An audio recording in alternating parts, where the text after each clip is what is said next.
Summer spending its finest gold. They were selling and we were buying, just looking for someone to hold. Another fit, another fight, I never saw you blink. We've been up against the crab apple slingshot. Plymouth, Massachusetts, let them hear. I was working on the straight and narrow. You came at me like a cannonball. I saw you sleeping in the city stables. You made me feel all the 10 feet tall. The coming or the coming for the rules and the cops and the code and all together and together we fall through the cracks in the city street. Yeah, through the cracks in the city street. That's right, sit straight and listen up. We are the knights of Bastonia. We'll tell the court, you tell the king. We ain't listening, you no more. We are the knights of Bastonia. And only you can set you free.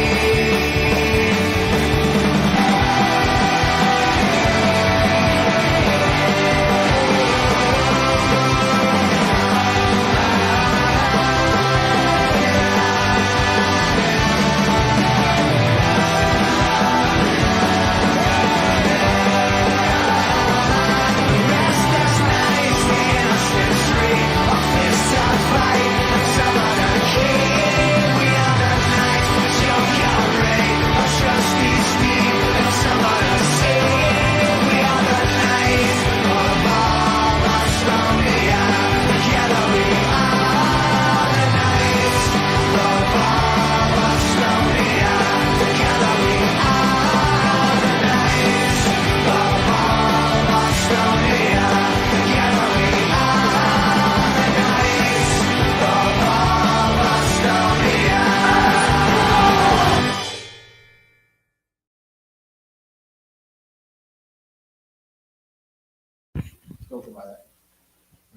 We're live. Hey, here we are. are alive. We made it. We made it through another weekend. Another fight weekend. We all survived. I got a beer. He's got a water. He's got a monster. Cheers, everybody. Cheers, cheers, cheers. I have to Cheers, crack cheers. that You monster. gotta, you're gonna need to crack that. You sure you need to crack that monster? Is that gonna Number 4, Monday. It's number four 4 on a Jeez, Monday. That's why I asked. Are you sure you need to crack that monster? It's the fourth one. But Gage Titans 57 in the books.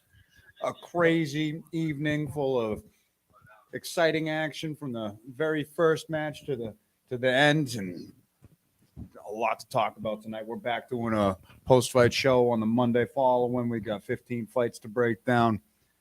And I don't know, thoughts on the weekend, boss? Because I'm still recovered. Woo! Man, what a weekend.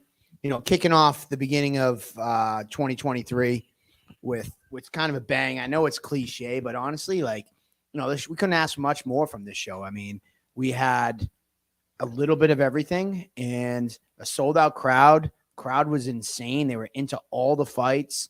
I see Nick in the comments. He's still buzzing. I'm still buzzing. I mean, today about 4:00 was our final breakthrough. The trailer was hitched and out of there. So yeah, man, it was a crazy weekend, and kudos to all the fighters. The winners and the losers. Without both of them, we wouldn't have had an event. So thank you to everybody, whether you win or lost. You win or learn kind of thing. Thank you to all the fans who came out and were tremendous. And I think what really struck me about this event was the fact that the fans were engaged until the very end. Like, these guys did not leave. And usually you'll see fights where, the guy, your friend fights, and then next thing you know, after your friend fights, they all leave. But this one, I don't know whether it was the main event. People were really intrigued by see how Gianetti was going to do against Almeida.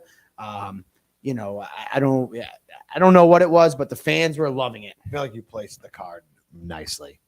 Like, you put the, ticket sellers, if you will, in the appropriate locations. And I feel like you staggered the teams in a really good way. And then there was not really that many teams that were there. Like, I feel like a few of the teams had multiple fighters, the Lazon and the Evolutions, and I feel like so everybody was just invested in all of the fights in a way.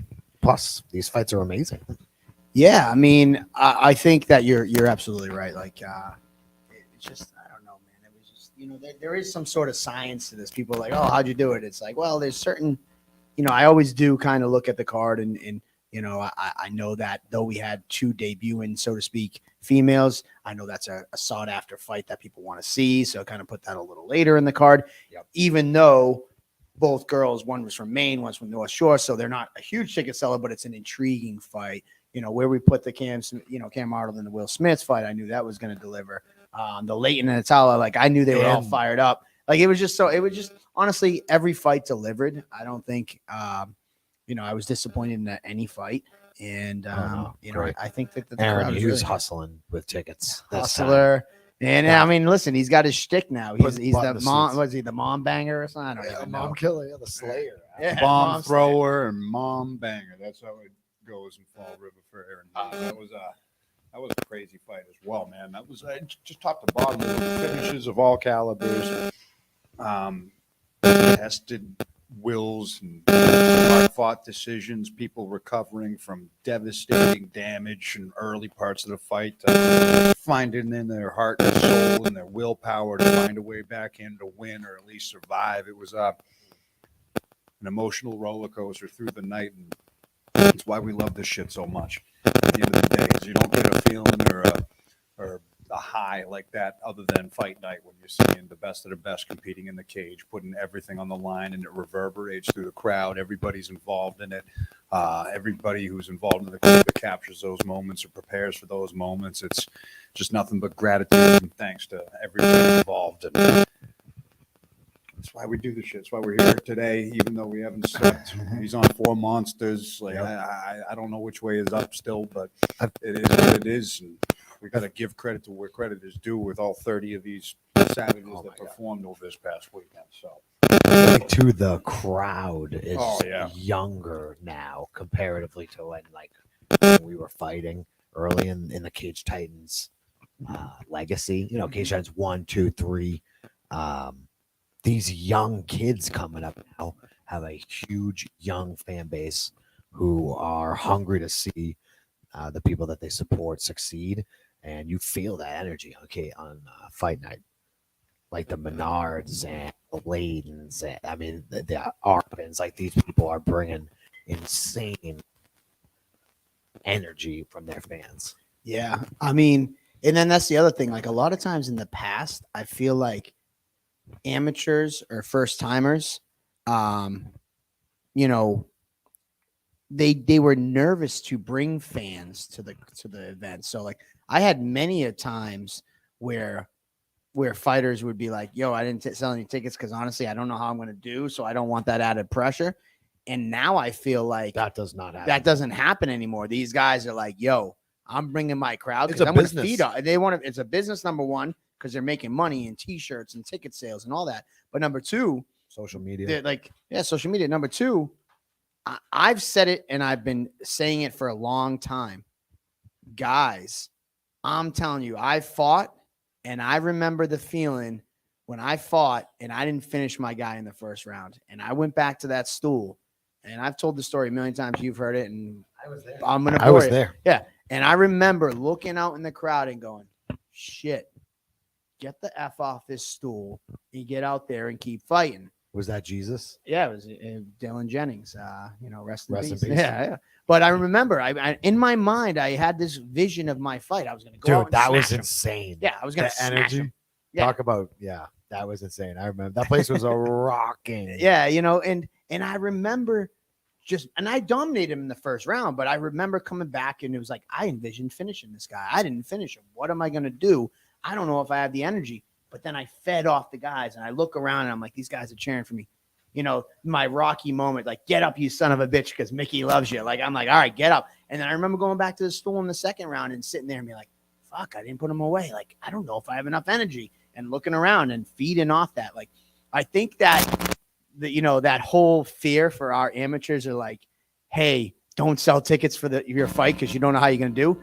I think they're drawing the energy from that crowd. And I think Memorial Hall is the, you know, like the, what they said, like it's a persona in itself that people are just feeding. Like, tell me that when the Gladiator, you know, Valdina, like walks out, you know, it's like, and it's, that place goes insane, and everybody mentions how insane it's like. And Valdina does a great job with tickets. He sold 97 tickets for that fight, and I'm not like, I'm just, but I want to give you an idea. 97 out of the 1,500 that's there. It's like, yeah, he sold a lot of tickets, but you would think when he walks out, every single person in that building is cheering for him, and maybe they are, but it's like you're cheering for your, you know, Valdina, and you, because you bought your tickets and you're a family's friend, but then the guy next to him is like feeling that energy, and he might not even be there for Valdina, but he's like, everybody else is cheering. I want to fucking cheer, and then they're jacking up. It's infectious. It is like a family atmosphere. It's the spirit of the first Thanksgiving that the Native Americans and the Pilgrims had on that very land 350 years ago, whatever the hell. It reverberates through every single show, no matter who you're rooting for. It just completely consumes the entirety of the building. 100 people sound like 10,000. It sounds like the Persians are coming to Sparta, and we've got to hold them. It's just, it's insanity, show after show. And like you said, got to give kudos to the fans, because all the way up into the main event, it was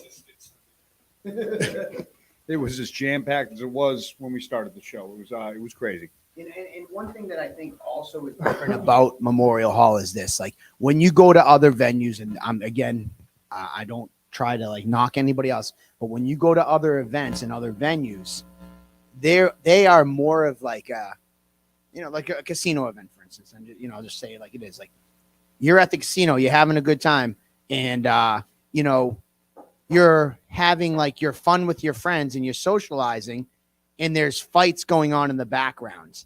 And I feel like I've been to those events, and it's like, yeah, I'm here shooting the shit with my buddy. Oh yeah, shit. Oh yeah, there's a fight going on over there. Or, hey, I watched my friend fight. Now let's go socialize for the rest of the show. At Memorial Hall, you are forced to sit in your chair and watch the fights and be invested in it. And I think like people ask, like, what's the secret thing? It's like, I think that's it. There's no little like areas for you to like congregate. There's no like big concourses that when you could go down in the concourse to grab a hot dog, and then you're sitting there shooting the shit with a buddy for 20 minutes and you forget the fights going on. Like, you're forced to sit in your chair and watch the fights, and you're going to get invested in those fights. So I really think that is the big difference of Memorial Hall. Feel it is contagious. It forces you into the action. It's like you're in the cage with them. It is being a part of the movie. Every single scene in that is where a camera could be perfectly positioned for a movie scene and a fight. It truly is, and you really in the moment, no matter where you're at. That's what we do this shit for. Oh, yeah, on your card. This is my same notebook that I have cage side, and it's always like my favorite thing to do when I'm unpacking after the weekend is, all right, which papers got blood on them? And there's at least 4 or 5 programs from this weekend. There's a little blood stain on Peter Barrett's chin right there. I got a blood stain on this fight card right in the middle. He's got a blood stain on his. It's part of the job. The blood, sweat, and tears that everybody puts into this, from the fighters to the crew to the face. My heart is full. I don't know what else to say. As cheesy as it might sound, that's how it is right now. And I feel the same way. You know, after an event, you know, we're all riding high. We're all feeling good. I will say, I got to address it because I know that some people are talking about it. The stream. So we have our partnership with Spectation Sports. Had a lot of fun, a lot of camera angles, instant replays, all the good stuff. The betting, the fantasy drafts, fantasy games that they had, all that stuff is super cool. I loved it. I did hear about that, the fact that they had some issues and it kicked out before the co-main event. I did also hear that some people it didn't kick out for, you know, they hit refresh and it was back live before the tail of the tape. We do have a team meeting that Joe and all of us will be a part of, that we will talk it out and kind of figure out what went wrong. Like I said, some people did have a kick out and they couldn't get back on. And then a lot of people had where they did kick out, but they hit refresh and it was back up and running. So I don't know. You know, that's the hard part about streaming. Like, I know when I stream a UFC pay-per-view, there's times that it kicks out and it's like, fuck, right when the punch lands, and then it pops back on and they're like the guy's out and it's like, shit, I missed it. It's exactly. And maybe it has to do with bandwidth because there's so many eyes watching the main event as opposed to the earlier fights. I don't know. But it's also kind of unfortunate part of the streaming world and the Wi-Fi world we live in. Like, how many times are you driving and the phone cuts out? And it's like, fuck. I know for a fact, Tyler Pimentel and I talk a lot on the way to work. And he's like, don't call me until you drive past that spot on your street. Because usually the minute I get in the car, I make phone calls. And then, inevitably at this one spot, my phone cuts out all the time. And he probably knows it too. It's like, hey, you driving by exit 9? I'm like, yep. Yeah. So it's just the world we live in. Sometimes Wi-Fi is great. Sometimes it's not. When people, bring things to our attention, it's like, I can't control if you have the worst Wi-Fi in the world or you have the best Wi-Fi in the world. I can't tell if you're hardwired. Like, sometimes shit happens, but I promise you that the few people that did have it cut out, that I know Spectation made it right and already refunded people if they did have issues. And again, that's just part of the world we live in today. So, that's just, I get that out of the way. Besides that, it was flawless. I had people and kudos to Joe and from our production team who's in the other room and all of our production team and Andy included and all our commentators and, in-cage interviewers. I had many people come up to me in the middle of the event and was like, hey, who's the new production crew that you hired? This is the best event we've ever seen, like streaming wise and camera angles. And I was like, it's the same one as we always have. It's just the fact that we're trying to add and raise our bar, like what our motto, like raising our bar. We raise our bar. We're in competition for ourselves and we raise our bar every show. So kudos to those guys that really knocked it out of the park. And I think that the viewers at home, we're in for a treat, sound, lighting. And I promise you, next show, I don't know how we'll get better, but maybe new camera angles, maybe better lighting, maybe something. We're always looking to improve. I truly feel, and you fought at Cage Titans 1, Johnny, where we are at 57. I truly feel we've kind of perfected the live event. Like, there's not many more bells and whistles you could add to Memorial Hall. Where I think our growth will be in 2023 is our viewing experience. As we grow our platform and we grow our fan base to not just New England, we have people from all over the world watching. I think that our taken to the forefront is, for us, is 2023 would be about production, the live at home viewing experience. Yeah, we've been having a lot of fun kind of just constructing it from the ground level up over the past 7 years since I've been involved in this. And you didn't even have commentators before I was on board. It was just the film. So just to be a part of the growth from that point on, Cage Titans 31 to this point, 57, 26 shows in the books, more, probably 30 at this point. And we reached a new plateau over this weekend with a new streaming service, and I'm excited to work with Spectation Sports for years to come. I think that they handled themselves like shit hit the fan. It happens in show business. Lord knows we've had it happen to us over the years several times, but they owned up for it. They owned up to it. They were able to make things right and move things along at the end of the day, no matter what curveballs were thrown their way. So I had a blast. What do you think, John? Wow.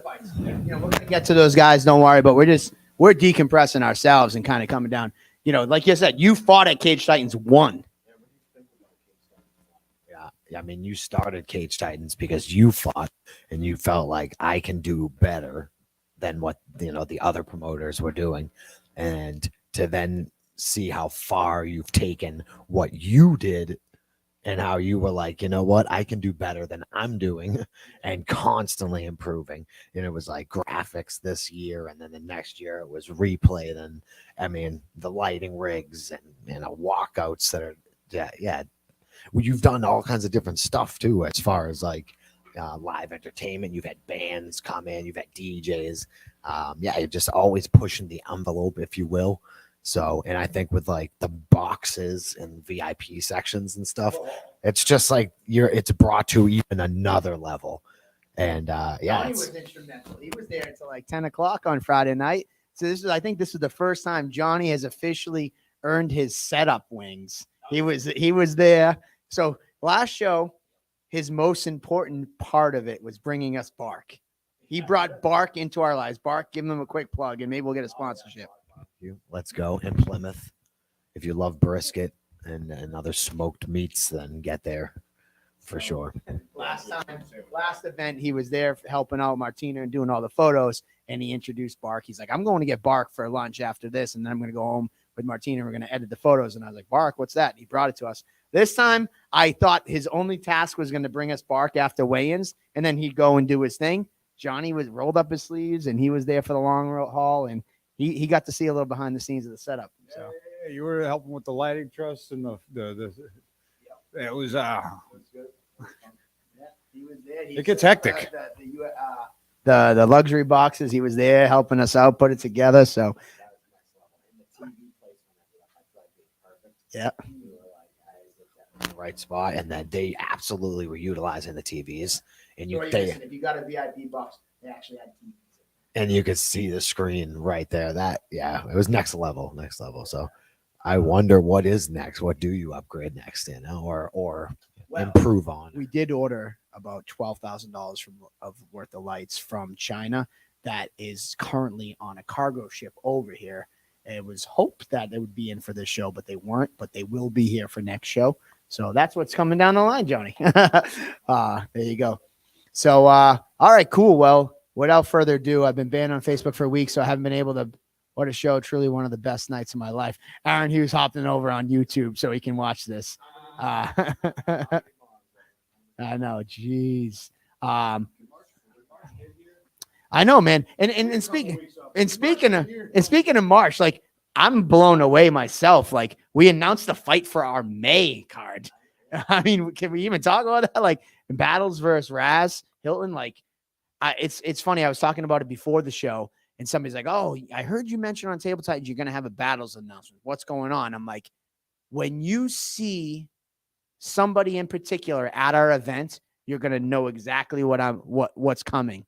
And like, what do you mean? I go, you're going to see somebody at the event that you'd probably scratch your head and go, I wonder what he's doing at a Cage Titans event. And he's very recognizable.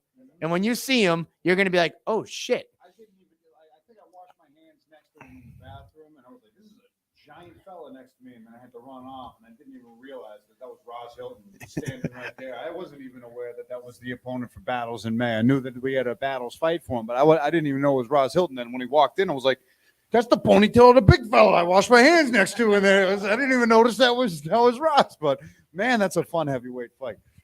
And that's in May, and we still got March 18th. So, whatever. I mean, we're all riding high, as you can tell. We're super excited about the fights. We could probably talk for another hour of just us, stuff that went down. And why don't you come over here, because you keep getting cut out. But either way, these fighters want to hear our the thoughts and the breakdown. I'm pretty sure that Joe has some highlights uploaded. I think he's trying to work on getting some photography, but thank you guys, everybody. The hall pass was a hit. So, bringing us from the beginning of the show, Second Wind Brewery, amazing job at the pregame. It's a pregame show that Rob Pico hosted. And the funniest thing about it was, I don't know if you saw, but he posted a video. He broke into my car because it was a sold out show. He broke into my car and grabbed 2 tickets. And he basically posted a video to the Cage Titans pages and was like, anybody who can come find me, then we're going to share this one. All right. So anybody who can come find me, basically he would give them those tickets. And it was pretty cool. It was a cool video. I think that fans were pretty cool about that. And then going to the hall pass, the early entry, a lot of fans were thanking me. They're like, man, this is super cool. So that was fun. So leading into the show, I think things were a success. And then we got right to the action. And Andy and Johnny, you guys were cage side. Why don't you guys take that? Let's see if we can just Yeah, because this I mean, I think this should be able to.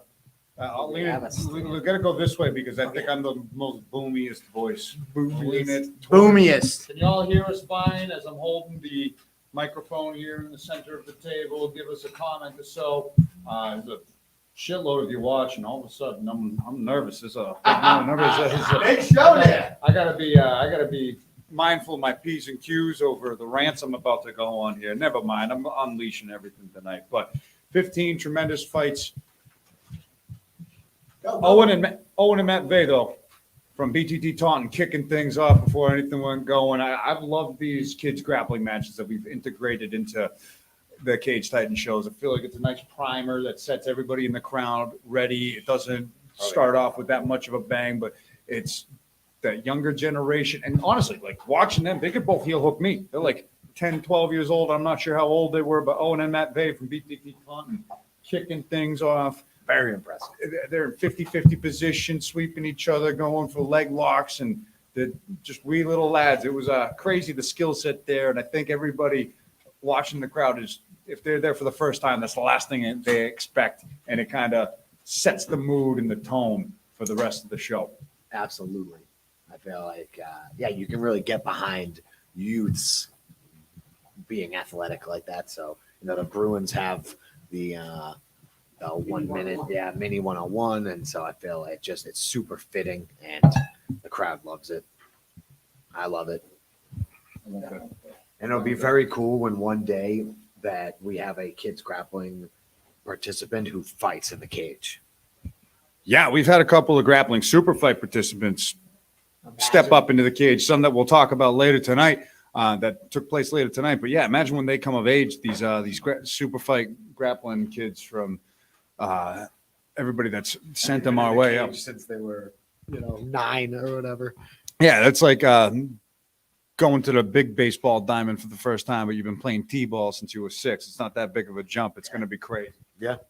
But then after that, we started the show off with another facet of martial arts in the Muay Thai realm with Teddy Politis out of Evolution Athletics, who took on Avery Andrews out of US MMA. Politis had some MMA experience. I think he's 3-1 as an MMA fighter, so he stepped into the Muay Thai ranks and took on Avery Andrews, who was 2-1 leading into that fight. He's fought for Cage Titans, no boundary line fight. He's had a wealth of experience in the kickboxing realm and a very talented kid. And these guys went back and forth trading. Politis trying to land the big bombs, but Avery Andrews managing the distance control and getting some serious body work off in the clinch. And went the distance. Both guys were hurting each other pretty good. Politis was hanging in there, even though he was kind of getting edged round after round, but Avery Andrews looking crisp and seasoned and as experienced as ever.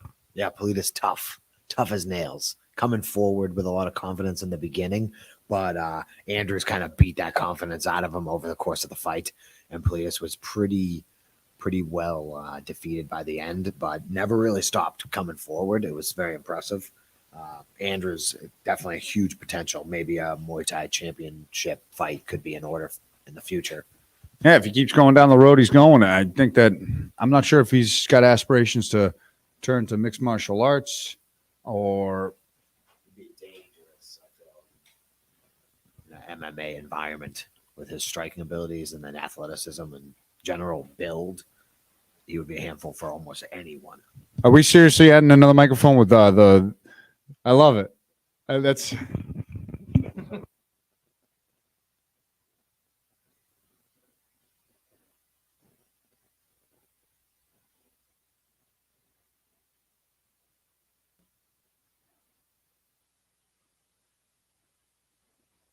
there fits that one, but the ones that we got with Table Titans don't fit. But good thing for zip ties because 3 of them will do the trick. They work as a mic stand just as well. Oh, Johnny wanted to bring Should some we food. not? So obviously we pull an audible here. Can we not hear still? Is that mic's on, right? All right, we're good. So, all right, perfect. We did a little quick mic switch. We're talking about Politis versus Avery Andrews. Don't do that, please, Andy. I was just trying to move it a little Very closer. finicky. Yeah. Anywho, realistically, Avery's been looking unstoppable. And I mean, when he fought Tyler Smythe in a Muay Thai fight, and then not only that, now here he comes on taking Tyler Smythe's teammate on. And Teddy Politis, I think he's 3-1 in MMA. Yep. So he's no slouch himself. Avery's showing that he's one of the best Muay Thai fighters, in the region at 145. I believe he's also fighting for no boundary in 2 weeks. So this kid's staying active. And, if there was ever a guy that should be fighting for a Muay Thai title, I think Avery Andrews would be it. And it's only a matter of time before we find somebody willing and able to fight him. And maybe March, maybe May. seems like we're planning so far ahead now. So hey, No, we should. I guess we it- should. yeah, I guess so. It's great. The UFC has, main events and things built right out. So They basically why not? They go quarter by quarter. Mm. Let's go. Yeah. So I like that. I like that idea. But good on those two gentlemen starting off the show with crazy pace to set. And congrats to Avery Andrews climbing to 3-2-1 in his amateur Muay Thai career. Our first MMA fight is what took place next. And we this do one- actually. Let's go quickly to the minute highlight we have of Avery Andrews defeating Teddy Politis by Why decision. not? Yeah, Let's see it.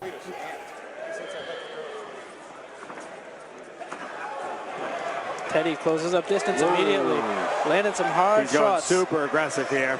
Oh, Was beautiful that an elbow? elbow. That was an might have been a elbow. That was an up elbow. His offense has been nullified. That's Nice a big right right hand, hand. though, right as I say that. That wobbled Avery Andrews. It's all it takes is one when you're throwing with the intentions That was a that oh. Politis throws with. Digging to the body, very impressive. Slip there. Yeah, Avery Andrews might still be a little bit rocked. He just slipped on his feet a Oh, little beautiful bit. knee. Beautiful step in knee. Beautiful turn. I really like the body Nice shots that elbows. Politis is throwing here. Nice. There's Oh! the spinning back. Couple of big elbows there. Avery's starting to get Oh, aggressive nice in this right last hand round. timing. There we go. back and forth, round by round. And I got to say, the elbows being added to the amateur Muay Thai ranks, I think they're so suited for the sport, giving the guys and girls who compete in Muay Thai at the amateur ranks a truer feel for the sport of Muay Thai so they can better prepare themselves as they go pro, because elbows is such a huge part of it. And you saw a bunch of demonstrations from both guys there throwing elbows in the clinch. You saw that opening stance. I think that Avery Andrews, and again, I got to watch that replay over with a real fine tooth, but it looked like a step in elbow that kind of dropped, an up elbow that dropped Politis early in that fight. But I mean, Politis, as tough as they make them, it was Great boxing. crazy, Politis. crazy pace of a fight. And that highlight was Great stuff. shit. So Next let's make the decision now. We've never had highlights to play on a Table Titans episode. This is the Before- first time. before the fight or Before after the fight or after the fight? Before. Before? Ever. No. Should we play the highlight before we talk about the fight or after? Before. You say before? All right. So our second fight tonight, Dion Perry versus Kai Michelle. Let's take a quick look Play at the it. replay. Body kick early from Kai. Uppercut, left hook. Oh, and they're swinging. In a phone booth early. Both guys landed beautiful sprawl, Beautiful takedown for Dion. It's a takedown. Yeah. but that was a great readjustment on the second attempt for that takedown. Nice pass, knee on belly. Oh, that might have hurt Big him bad. He ground woke and up pound. though. Big Wow. ground and pound. And he's on the back here. He's got him stretched out. That's a choke. That's it. And that's it. Dion Perry with the rear naked. I mean, what a flipping. Oh, my God. Yeah, I mean, last fight we had a bunch of highlights over the duration of 3 rounds. Dion Perry versus Kai Michelle didn't have that much time to dissect, but a barn burner for as long as it lasted. I think it was only Great about 30 30 seconds. seconds of a fight. And Kai Michelle comes out, lands a ferocious body kick and a flurry that just was a phone booth worthy of a fight. And then in the scrambles of Dion Perry shooting, Kai Michelle sprawling, and Perry reshooting, getting the takedown, and then snatching the neck. Dude, the way they dropped to the ground, he like back arch, like oh shit. Frantic pace. Both guys' first fight, the debut jitters, I'm sure had to play for both of them. And when Dion Perry was able to get a hold of that neck and secure the hooks, glove save and a beauty. Once he secured the hooks, it was all over for Kai Michelle, but frantic pace and frenetic fight for as long as it lasted. And Dion Perry climbed to 1-0. You know, I was excited. I mean, obviously when you have Triforce, Yeah. they're always coming to fight. Premier martial I got arts. a Premier Martial Arts. Their first time they've ever had an MMA fighter compete, and so this wasn't just Kai Michelle's debut. This was an entire school's debut, and they really showed out Yep. and showed support. Now, when you have that, it's kind of like, well, I mean, how are they going to do? I mean, Kai Michelle was great, man. Oh my god, he like from weigh-ins, like he was not intimidated by the experience. Nope. He got right in Dion's face. You know, he came right out firing. Like, this isn't a fight that though you may think, oh shit, I lost in 30 seconds. Maybe I don't have any business doing this. No, man. Kai, if you're watching, I know that you don't have social media, but if you happen to be watching, you definitely belong. Team PMA. Welcome to Cage Titans. We look forward to seeing you guys more often. But Dion, cool. Shout out to the social media commenters because they've been giving the freaking the lady commissioner an earful in the comment section. How she tried to like rip him off the cage when he's celebrating.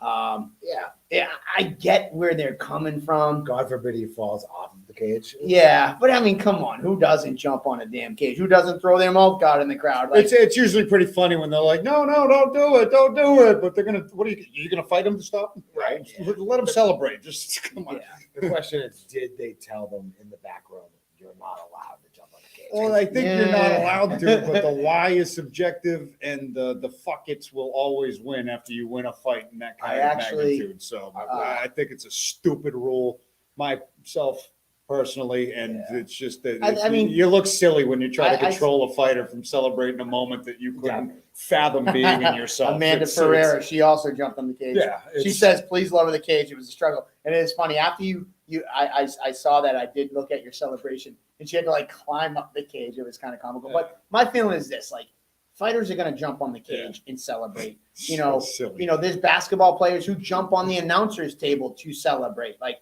there's just like, you don't know if you don't know what that emotion is like. To like It's now comical. try to get in there and interject yourself into someone's moment. That's their moment. They work their ass off for 8 fucking weeks for that moment.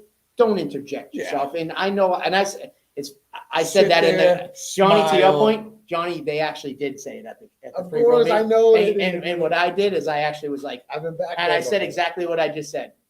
I said, do what you, and Joe's actually a commissioner. I know why he's coming in here, but I said in the pre-rules meeting, I said, it's your fucking moment. You want to jump on the cage, jump on the cage. They can find me because it's your moment. I jumped on the cage when I fought. I would jump on the cage if I fought again. I will throw my mouthpiece if I want to. It's my moment, and I get it. The commission's trying to do their job. That's just a rule. Kevin McDonald and I talked about it, and I'm waiting. Joe, I'm going to give everything, and then you can. Joe actually works with 2 commissions, so he's probably going to lambase me. But Kevin McDonald said, it came from like 6 years ago where a Bellator fighter did a flip off the cage, took out a camera person, and hit somebody, and that was where the whole thing was. And Tyler Pimento, until someone falls out of the cage and gets hurt. Guess what? Hold on. Here's what I got to say to that, and I know that argument, Tyler, because somebody said, whose liability? It's mine. If somebody fell off the cage and hurt themselves, I personally am the guy who runs Cage Titans, has the insurance. It's going to be a hit on my insurance, not the commission. So whether somebody gets up and may get hurt by falling off the cage, I'm the only one that should care, and I don't give 2 fucks. Jump up on the cage, and if my insurance bill goes up a little high because you happen to fall, I'm going to call you an idiot because how the hell do you fall off that cage? But do you celebrate how you want to do it? Now Joe can come in and be the bad guy.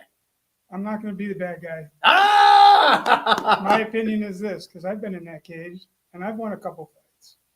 But also as a commissioner, not as a commissioner, as an inspector, we have no jurisdiction to put our hands on any fighters. So keep your hands to yourself. You can't put your all hands on right. the fighters. All right, man. I like that because that's another thing. What happens, and Joe and I secretly, we did talk about this a little bit, but I said, what happens when you pull that fighter's leg and you as the commission pulled him down and now he hurt himself? Now it's on you because you shouldn't have touched him. Bless you. But anyways, I get a little fired up because I have a beautiful picture, and if Joe can pull it up, of me on top of the cage. And when I die, I want that picture because I lived for that moment. I'm pointing Valdina-esque. I'm pointing to the crowd, and my crowd's going crazy, and it's my back and me pointing to the crowd, and that will be at my damn And the funeral. fact that you take a job to try to rob someone of that moment means you just go. I don't know what you should do, but It's on my not Facebook, Joe. I deal don't with think you'll people. find it. Joe's looking through it. I'll let him do it. It's on my Facebook. I think it actually might even be a profile picture. Somebody else can find it. But anywho, those moments like Valdina's moment, like when he was on the cage, Dude, come on, man. That is iconic. Yeah. I'm not saying go full McGregor and jumping out the cage and going after somebody. We're not talking about that. We don't have a landing base outside of our cage for fighters to actually do that. And if you're dumb enough to jump out and land 18 feet onto the floor, then that's on you. But listen, it's like if somebody wanted Don't to do that, fucking we'd do that. be able All right, I'll draw the line at that. Do not jump over and try to land on the ground because that's pretty damn high. So, That's like 10 feet because I don't the know, cage is it's 6. funny that we're all in kind of agreement with it because I feel like it's a silent topic that everyone wants to bring up and nobody really does. But it's just like let's just be real. It's a stupid fucking rule. I don't Just even think it's in the leave rule. it It's nowhere in the fucking regulations. Leave And it if anybody wants to be. question me, I carry the regulations in my fucking Sit there on laptop the bag. outskirts, and if the fighters start jabbing at each other when they're not supposed to within the legalities of the fight, then you get in between them. That's what you just do that. Ah, Sorry. damn, here we go. So I think he might have it. Oh, he's all right. Whatever. I guess he doesn't have it. We've got to twist his dick highlight. All right. So, anyways, enough of that. I heard it a couple times. Look, in the crowd. Andrew Mack coming through. He goes, Joe, it's profile picture of 58 out of 79 on Mike's Facebook. April 30th, 2010. Oh my God. Andrew Mack, I love you for that, but that is also kind of creepy in a weird way. It's photo 58 out of 79 on this date at this time. Nah, just kidding. Now man. everyone knows it. Oh, man. Much love, Andrew Mack. Andrew Mack of MMA Island. I appreciate you, man. You do a great job. So specific. So, yeah, I love that. Yeah. Got passed about the judge's decision on the fights. All right, cool. Well, without further ado, let's get to the next fight. I'll read that comment in a minute. Let's get to the next highlight. It's Sean Wakefield taking on Joe Lexus. Trying to isolate that arm, but he doesn't have the leg up for an arm bar. So there's a crucifix throwing that uppercuts like you were saying. Pretty nifty. This is nice. The cage is. He's got the I neck don't know too. if the cage is helping He's him got or the if it's hurting neck. him. There we go. Looks like he has a choke He's got sunk the in. neck. He's trying to This turn could be into tight. it. This could be tight. If it's Wow! over. No hooks. And Beautiful. what have you said for years? You just got to get that neck. Right. You don't need. We've seen it at the highest level in the UFC. Yeah. Ziri Prochazka versus Glover Teixeira. Juliana Pena versus Amanda Nunes. You get that. Dude, that was Trying too to cool. isolate that arm, but he doesn't have the leg up for an arm bar. got it. So there's a crucifix throwing that uppercuts like you were saying. Pretty nifty. This is nice. The cage is. He's got the I neck don't know too. if the cage is helping He's him got or the if it's neck. hurting him. There we go. Looks like he has a choke He's got sunk the in. neck. He's trying to This turn could be into tight. it. This could be tight. If it's Wow! over. No hooks. And Beautiful. what?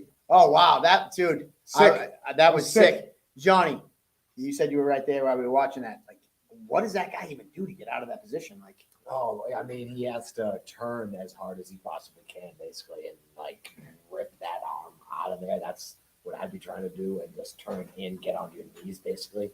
You might have be you able to get on seen that top. before? Well, the thing is, Have you seen that I before? think he was. Yeah, Ginsburg and I were sitting there talking as it was happening. It was like Ginsburg called me. He's like, "Oh, crucifix. I'll watch the neck," and bang, it was like, Yeah, oh, so like that's kind of what we were seeing there too. Is like he was going for that back take crucifix that you saw Big Daddy Goodrich hitting like UFC 3 or something like that. Like that back where he knocked the guy out with the elbows. Andy Yeah. Flexen talking about fucking UFC 3. Listen, yeah. Oh, that was Hackney, was it?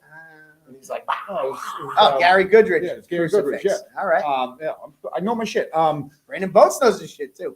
There you hey, go. Listen, All right, go. yeah, we could challenge each other on what we know all day, but we got friggin' Joe Lexus in there, kind of weathering a storm from Manchild, if I remember correctly. It was another fast fight, but you know, Sean Wakefield had that Muay Thai fight for Cage Titans. He had an MMA win already, and he's only 18 years old and just getting started. And this Lexus hasn't fought in about 5 years, coming all the way up from Connecticut. Which he was supposed to fight at Reality, and like Tuesday of fight week, his fight fell through. And his coaches were like, "Is there anything you can do?" And next thing you know, we were able to put that fight together. Sean Wakefield was on the shelf, and then basically he ended up saying, like, "You know what? We're coming down anyways with 4 fighters from Evolution. I'll take a fight no matter what when you get the fight because I'm going to be there anyways." And when Lexus, actually, no, it wasn't Tuesday. It was Monday when we were on Table Titans on Monday of fight week. I got the text. Remember, I was making the fight as we were sitting here talking about the event. Yep. So, shout out to both guys because they literally took that fight against each other on 6 days' notice. No clue anything about each other, but it was all about experience, which amateurs are about, and they got some experience out of it. You know, Sean Wakefield has a ton of upside. 18 years old, stud wrestler. You know, he obviously got in there with Joe Lexus, who, you know, he just had the jiu-jitsu edge, and I'm sure Wakefield's going to go back and back to the drawing board. And Joe Lexus, people are already like, dude, what's next for that guy? Like, they want to see him again. I've already got a few messages about him. Yeah, that was it was kind of nifty the way he did it and set it up. I think that he was Wakefield was turning into it the right way, but that crucifix, that arm trap with the legs, prevented him from really turning out of that choke. He like got his arm free at the very end, but the choke was already doing its job. Yeah. So it was like bulldog almost at that point. It was crazy. That was a nifty finish and early on after a 5-year layoff. So very impressive. So win what's from Joe Lexus. where are these gentlemen gonna end up weight class wise? So 85. I'm pretty sure 85. Yeah. I know that Wakefield, because he's young, there was talks about him maybe going closer to 70 because he's not a big kid, though. You know, he does look big, dense. but He's like, there's talk that like he might eventually, like we were actually looking for catch weight fights for him at the lower side, like a 180 catch weight, when he was gonna like, hey, 85, but we'll go to 80 if we have to. And then Lexus came in. He was supposed to be 85, but his fight for reality that fell through was at 90. So he was just like, can we just keep it at 90? So, you know, Wakefield went up and just had the fight happen. So I think both guys, you know, Lexus will be 85. Wakefield, I think realistically, I'm not his coach and I don't know a ton of his background, but 85 with the hopes that he's going to go lower. But at his 18-year-old kid, and you know, and Andy, you know, and a lot of fighters know, once you start hitting 19, 20, 21, like your body starts changing a little bit, and not usually will you go lower in weight. You know, you usually go higher. When you said, "Oh, he might go," I figured you were going to say up to 2. Yeah, no, yeah. So go down. yeah, he was, you know, he's not huge, and they thought that he might go down. We were actually looking at low weights, but anyways, that's for him and his coaches to decide. Great fight. I'm glad we were able to snag that fight and put it on the card because I think it was an exciting one. It was very fun. I loved seeing it when it was a late addition to the card. Jose Aldo disagrees. Thanks. Yes, he does. disagrees with what? That you don't go up, down in weight the old way. Yeah. Frankie had to go with disagree. Me, I was fatter when I was younger. I'm skinnier as I get older. Yeah, there we go. But So that was a crazy fight. Crazy finish, one that's rare and definitely got the crowd energized. So and shout out to Joe Lexus. It was his first experience with Cage Times, Yeah. and he was all over social media, pumping it up. How it was one of the best experiences he's ever had. He was posting selfies of him with his like little locker that we make for him, and how excited he was. So you know, it's cool to see the appreciation from these fighters because you know when we're all there, you know, Johnny included now, you know, when we're there all night Friday setting up, and we're there first thing in the morning Saturday, like you know, we do this because we love it and we want to. You know, we'd all be lying if we didn't say it doesn't feel nice when, you know, you got a fighter that comes over and pats us on the back and is like, dude, I really appreciate all this stuff. So it was cool to see Joe Lexus appreciating that first experience with Cage Titans.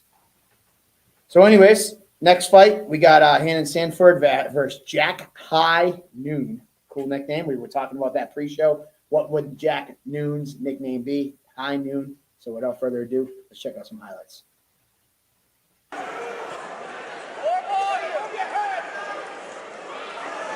Oh, another barrage combination from Hannon Sanford. Trying to keep his range a little more, it looks like. Oh, nice. That was the Hendo combo. Lead leg kick, rear overhand. Big left Another hand. overhand. Oh, head kick landed pretty flush, but a nice kick fest right here with a bigger puncher and Hannon Sanford. Oh! They're swinging it out. Oh! They're swinging it out. Jack looked like he hurt Sanford in that last quick second there, but wow, they're going to the very end. There it What a is. fight. What a fight. Wow, amazing fight of the night, guys. So far, I mean, we'll Listen, probably there was some barn burners. So that was an entertaining scrap. Yeah, I we mean, had a top to big bottom, like strip. there was some entertaining scraps, and Hannon Sanford getting his first win against Jack Noon. And I mean, going out 0-3. certainly one to prime. Yeah, well, we were talking about that during the walkout. You know, Richie started 0-3 in his career. I was just gonna say that. I'm 0-2. I was 0-3 before I got my first win between all of my combat sports. So it's like your back's kind of against the wall where I think you get to that point of 0-3. The third time wasn't the charm. The fourth time better be, or else. So I knew not going into that everybody's like fight but- that he was 0-3, but he was much better. Well, I got to acknowledge what Willie thinks. Throw that comment back up there. no one looks like no one, or noon looks like no one. I remember, so if you guys have seen the team banners that we put on up on social media, I remember making it. It's like I'm with, and it's the fighter's last name, and it was like I'm with noon, and I'm like it looked like I'm with no one. Yeah. But I did get a chuckle out of that, and so shout out to What Willie thinks for pointing that out. That's pretty funny. Also, quickly shout out to Tyler Pimentel. Throw that in there. Tyler Pimentel, first guy there on Saturday morning to set the cage. Poor guy drove an hour, forgot the locker room mats, and had to turn around and drive back an hour at 7 a.m. to get the mats and drive back an hour. So, shout out to Tyler Pimentel. But, this fight, man, Hannon Sanford, Cam Arnold saying he's one of his guys. Great coming with Jesse Erickson. This is, I think, CMBJJ's first official trip down. With Jesse Erickson cornering, another team with having a first experience with Cage Titans. They were super happy, asking when the next one, when they can come back. And I saw Jack at the after. We saw Jack at the after party, right? I saw Jack walking out at the end of the night, maybe in the lobby. And, he was smiling from ear to ear, like great experience. He had a ton of fun in there. He was happy. Obviously everybody's disappointed. Like, it's so funny when people say, they're like, well, how could he be happy he lost? It's like, you guys, some people don't understand. Yes, we were dead set on winning fights, but sometimes like the experience and did you learn something about yourself and things of that, like you got to test your mettle. Like you learned something about yourself. So you could just be happy about that part in the experience. So he was very happy. There's a reason not many people garner the courage to go in and step into that cage. So it's always something to be proud of yourself about, win, lose, or draw, that you actually made the walk in there. And especially when you put on an entertaining scrap through 3 minutes and you just kind of, like, I'm sure he's taken some beatings in the gym. We were talking a little off air how tough that kid was, Jack Noon, and the rounds that you put in with him. So you weren't surprised to see that at all. But to really see it under the lights and see it when you take a shot as hard as Hannon Sanford was giving you, and you can still find ways to find your own successes and keep your composure, and that's your first ever walk in there. That's something to be proud of and to be excited about. So good on Jack Noon for that, and Hannon Sanford sticking with it and going in for the fourth time after being on the wrong end of some tight decisions. Yeah.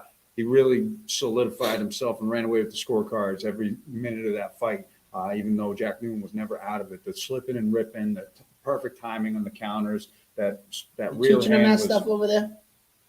Yeah, trying, obviously. Doing my best. Sanford had being a veteran of 3 fights, all decisions. 9 rounds in the cage, so much time, so much experience. So it's a lot for Jack to make up, but he, like Andy said, he did a great job, fought valiantly, and learned a ton, I'm sure. We'll see him again. Shout out to Dustin Benoit. Thank you for pulling me aside. He's like, comes up, shakes my hand. He's talking to me. And I kind of don't have a clue who he is. And he's like, yo, we were messaging about getting me a fight. And I'm like, and I literally, which I do a lot, I was like, let me find your message. And I literally, as we're standing there, I pull up my Facebook and I find his message. I'm like, oh shit, yeah, we used to talk. Like, and sorry it didn't work out, but now I put a face with the name, hit me up. We'll get you on the next one. We'll see what we can do. So, I try to be super approachable, like on fight night. Like I will tell you that I'm not the most, like, I won't remember everything. And sometimes my phone goes off. So just disclaimer, if I don't message you back, don't be afraid to just shoot me a second one, because sometimes I'm in the middle of doing something and I get onto something else and it's like, oh shit, I forgot about it. So I said that to Dustin and he's like, yeah, we were talking about getting a fight and then I never heard from you again. And I was like, oh, my bad. I said, don't be afraid. Don't be afraid to give me a little nudge. And you got to be relentless. Yeah, it's not even that. It's like, it's not begging or anything. It's just like, fight. I promise you, I don't purposely ignore anybody, but like, unfortunately, that sometimes it's just there's not enough hours in the day to get back to everybody. And I'm glad he pulled me aside, and I hope to see him in the cage. I know he's a 125er, so any 125ers looking to fight. Dustin Benoit is looking to come down to cage side, and so maybe we can set something up. Listen, we were talking about how good of a scrap Sanford Noon was. Andrew Mack, Mike could be fighting Mike Tyson. He'd still stop to say hello to you. I probably would. But just being truthful, I probably wouldn't remember saying hi. Andy knows this. I've been that, like, I've seen people, I'm like, oh man, you should have came to the fights. They're like, I was at the fights. And I was like, oh, cool, you should have said hi. They're like, we had a conversation, Mike. We did talk, and I'm like, oh, dude, sorry, it's Yeah. a blur for me. It's- I don't remember. Yeah. I do ignore you, Steve Reader. I did see a message about it. Sorry you missed it. I am sorry you missed it as well. But like again, I was like, you got bumped off the list of importance of replying in the last 2 days. Sorry, Steve. I do love you though, and I love your flag. Shout out to Steve Reader. Big time. Sanford noon was a fight of the night contender early on, but listen, we got a classic for the ages that came right afterwards. Not to take anything away from Hannon and Jack, but Woo, Sandy Santi Munoz and Drew Arpin. Holy shit. Let's go to the highlights. Great composure from both guys. Oh, that right he hand clipped was him. great. He clipped him again. He's got him hurt here. Drew Arpin hurt bad, really wobbled, but staying tough. Nice knee to the body. Big knee to the body. Look at how he's staying composed. He got hit, put some oomph into a follow-up with it. And it's right there, but 3-4 punch combo. That's what he needs. landing equal Nice. jab for jab. Feints. And he's fading. Oh, big right hand. Oh! Santi moving. Oh, Back to the back Yeah. kick. Oh. On right man. head. Spinning back Back fist. fist lands. Everything. Santi Munoz. 25 Big combo seconds. here. Oh man, what a great fight! Amazing debut from both fighters. We saw Sandy Munoz do the grappling match in the previous show. I think both. I mean, obviously one's a winner and one's a loser. I think both guys are a problem. This fight was back and forth, and Arpin was on like easily. If somebody stopped that fight in that first round, you probably wouldn't have heard much arguments. But he persevered. He got through it. Got to the end of the round, and then bam, he's in the fight. What did you guys see? Because that was crazy. Yeah, Munoz had hands at the beginning of that fight were just as on point as I've seen an amateur's hands, I think. And Arpin's toughness and overall fighting ability was just outstanding, because to get hurt like that and then fight the way he did in that second and third round was pretty outstanding. Munoz definitely wins that fight, but Arpin, they both have bright futures as far as I'm concerned. No kidding about that whatsoever. Munoz had that experience walking out and getting the feel of the cage for that grappling super fight, which I'm sure really played a factor into this. But we know that Drew Arpin is a dog. At least I knew so, because I know who he trains with. I've been and done a couple of rounds with him over the past year or so. I know he hasn't really been training that long, considering, especially knowing Santi Munoz is a purple belt out of Triforce under Pete Jeffrey. So, he's been training for quite a significant amount of time. But just to see him take on that challenge and get hurt that bad. I knew he was tough, but to see it really showcase that toughness, showcase itself under the lights, and him to find that jab over and over again, the later and later the fights went on, and just continue. He was like, if that was a 5-round fight, I have a feeling Arpin probably wins that fight, because Munoz was really slowing down in the end compared to what he was putting out. Speaking from fellow hockey players, Drew Arpin, they call him Arpin. Player, yeah. He's a hockey player. We're just caught a little different. Like, we're kind of fucking maniacs, and we're a little tough than normals. Definitely. A couple screws loose. So shout out to a fellow hockey player to another, two hockey players to another. Yeah, you knew he had that toughness in him. Something I noticed about Munoz is that he looks so much like Elon Musk. It is ridiculous. What? Really? Especially in the fight. I mean, it was like, I don't see it, but I mean, if you say it, I swear to you. You think he looks? Anybody else in the comments a agree? younger, handsomer Elon Musk. Yes, I swear to you. Okay. In the fight, I could not see Elon Musk punching Arpin in the head. It was just crazy. And in Arpin, his walkout, I know that Nick captured it beautifully. It was like today on our TikTok, it was like, there's not much more Boston, New England than fucking Arpin's walkout with the Bruins jersey, the little scally cap. It's like, you think you see him walking in Southie every fucking day. Though he's not from there, but like, you see him. That's like, if you go to Southie tomorrow, you're gonna see probably a dozen guys. I saw that guy in The Departed. Yeah, exactly. That's why actually he tied that to on our TikTok. I feel like such a weirdo talking about TikTok at 42 years old, but he was on TikTok, and that was the TikTok. It was that phrase, like, We're gonna do something. Don't ask me what. That's the town. Yeah, this town, whatever. And quickly before we get to the next fight, as we wrap it up, Vanessa, I just wanted to address it. We did talk about the stream earlier in the night. So yeah, we did discuss that. No hard feelings. Don't ever feel bad for bringing it up. That's how it makes it better. We like criticism. We like criticism. The stream did cut out for a split second. From what we're understanding is that immediately, if you hit refresh, it was back up and going. But you can also still go back and watch that fight today. The full fight's up immediately, so you can watch it right back. This is where the party is on chat. Haha, was on YouTube, Adam Souza. Yes, Facebook. I love Facebook because it's definitely where the chat is more jamming. YouTube, the chat doesn't go as crazy, but we do have over 50 viewers, so people are definitely enjoying it. The majority are on Facebook, so there's just more people on there chatting, I think. But yeah, man, great time, great fight, and boats. My son thought something was clinically wrong with me during that fight. I was losing my shit. Valdina, Darp's an absolute savage. Absolutely. I mean, you're training with those guys Valdina and Menard, and the three of them getting ready for this fight. Never mind all the stuff. Yeah, Luciani and Lozon in his corner. The kid has a bright future ahead of him, and Santi Munoz. Dude, I'm excited. Came in as a grappler, but then he really showcased his hands in that fight. Seriously, the I never expected that because I'm thinking, he's a grappler, he's a purple belt, he's gonna try to get down. Showed his toughness as well because Arpin was giving it right back to him any avenue that he could find, any opportunity he could find his way back in after he made his way back from Queer Street. He was. I really think he was coming on. I'm just kidding. You better. That's a great line, Queer Street. That's as old school as it gets, and that's not going anywhere. You get hurt while Baby Gazelle Lakes, Queer Street, same thing. But that's Arpin had to dig deep. 2 winners in that fight, but Santi Munoz getting his hand raised, following the 1-0. 3 winners. The crowd was winner for sure. Absolute madness. Yeah. Thank you to both of them.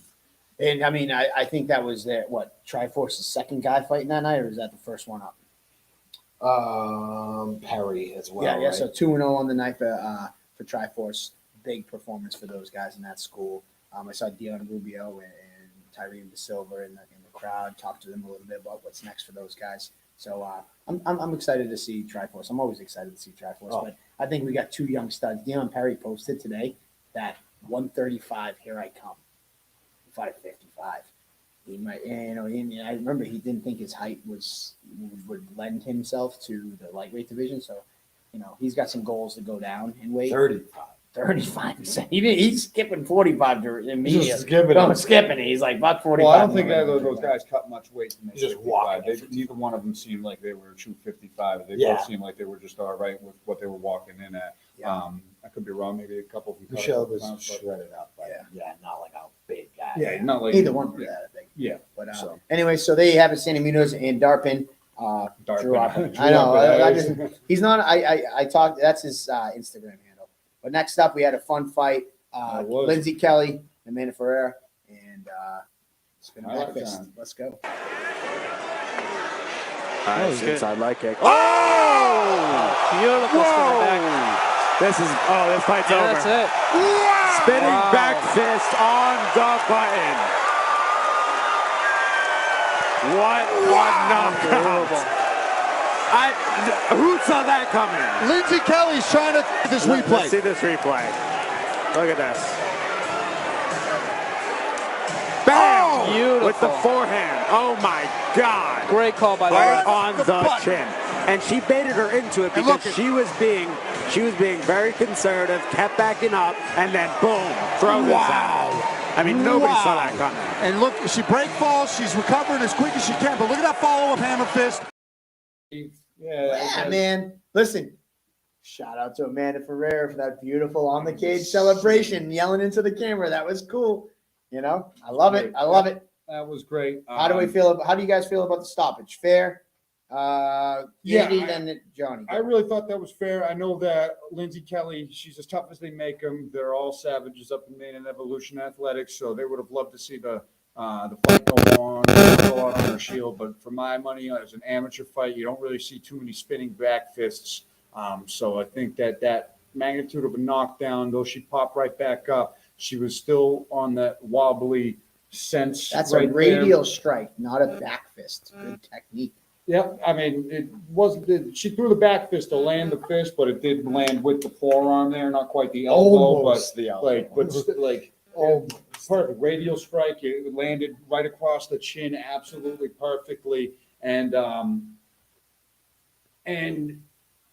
I thought that when Derek she Siegel, was, I'm when good she with was- that. With that being a hammer fist would have kept coming down. I'm Yeah, good with so that being an amateur stuff. she ate 4 or 5 shots while she was tabletopping on 4 limbs on her hands and knees. And Amanda Ferreira had a really good posture on the back there, was able to land some serious hammer fists. And I think as an amateur fight, Chris Burke made a good call. Had it gone on a little bit longer, I wouldn't have really protested that either. I think that she was able to maybe survive a bit more, but at the same token, that was a devastating shot.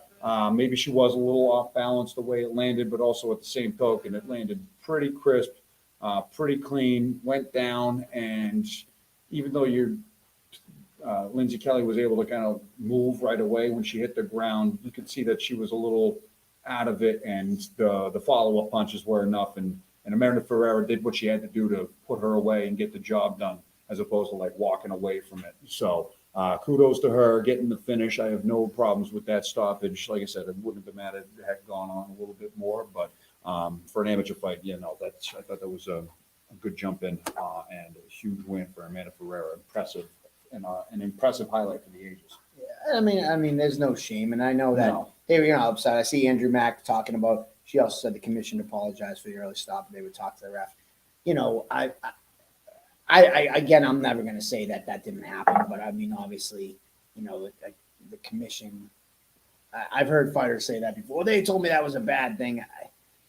They really shouldn't be saying that to fighters, or you know, and sometimes the fighters, you know, in a moment of humanity, they're like, "Oh man, like, oh yeah, that was an early stoppage. I got you," like to kind of make them feel better. And I don't know. I mean, it's an amateur fight. It is what it is. I mean, this is not going to define either one of their careers. There's going to be plenty of more fights ahead of them. You know, I'm sure that they would run it back if they wanted to down the road. I don't think it's an immediate rematch, but I'm sure that they would love to fight each other again and maybe down in the future. But yeah, it was. I mean, it's one of those ones like you said it perfectly. If it got stopped, wasn't mad. If it went a little longer, I wouldn't have been mad. If it was a pro fight, let it go on a little bit longer. Yeah. But that's the real differentiator right there is pro versus amateur. And that was a devastating shot, whether it was off balance or concussive or what. But I thought that. I think one point that we talked about off here is that like when you're down and you're facing your opponent, it's one thing. She was down completely facing the opposite side, not even like if she fell and her hands are up and she's facing her opponent and she's seeing every shot coming at her. That was what one of a referee explained to me. It's a little different than on all fours, not even looking back at the opponent. Yep. Getting hit. Yeah, getting hit. So. And like I said, you got to give all the credit to Amanda Ferreira for jumping on him at the And perfect. beautiful celebration. The whole thing, the way she was being elusive in the beginning, and you could see Kelly was really like marauding forward, and then Ferreira at just great timing. I mean, like, instead of retreating. I would love to ask her, like, was that like, does she practice that? I Was that did. just I like- did. That Oh, was you my did ask her. question, I'm yeah. sorry. She said that they started practicing it a week ago. That she goes, Jake Pilla's a genius. He showed me that a week ago, and we started training it a week ago, and she used it and got the knockout with it. That's just next level.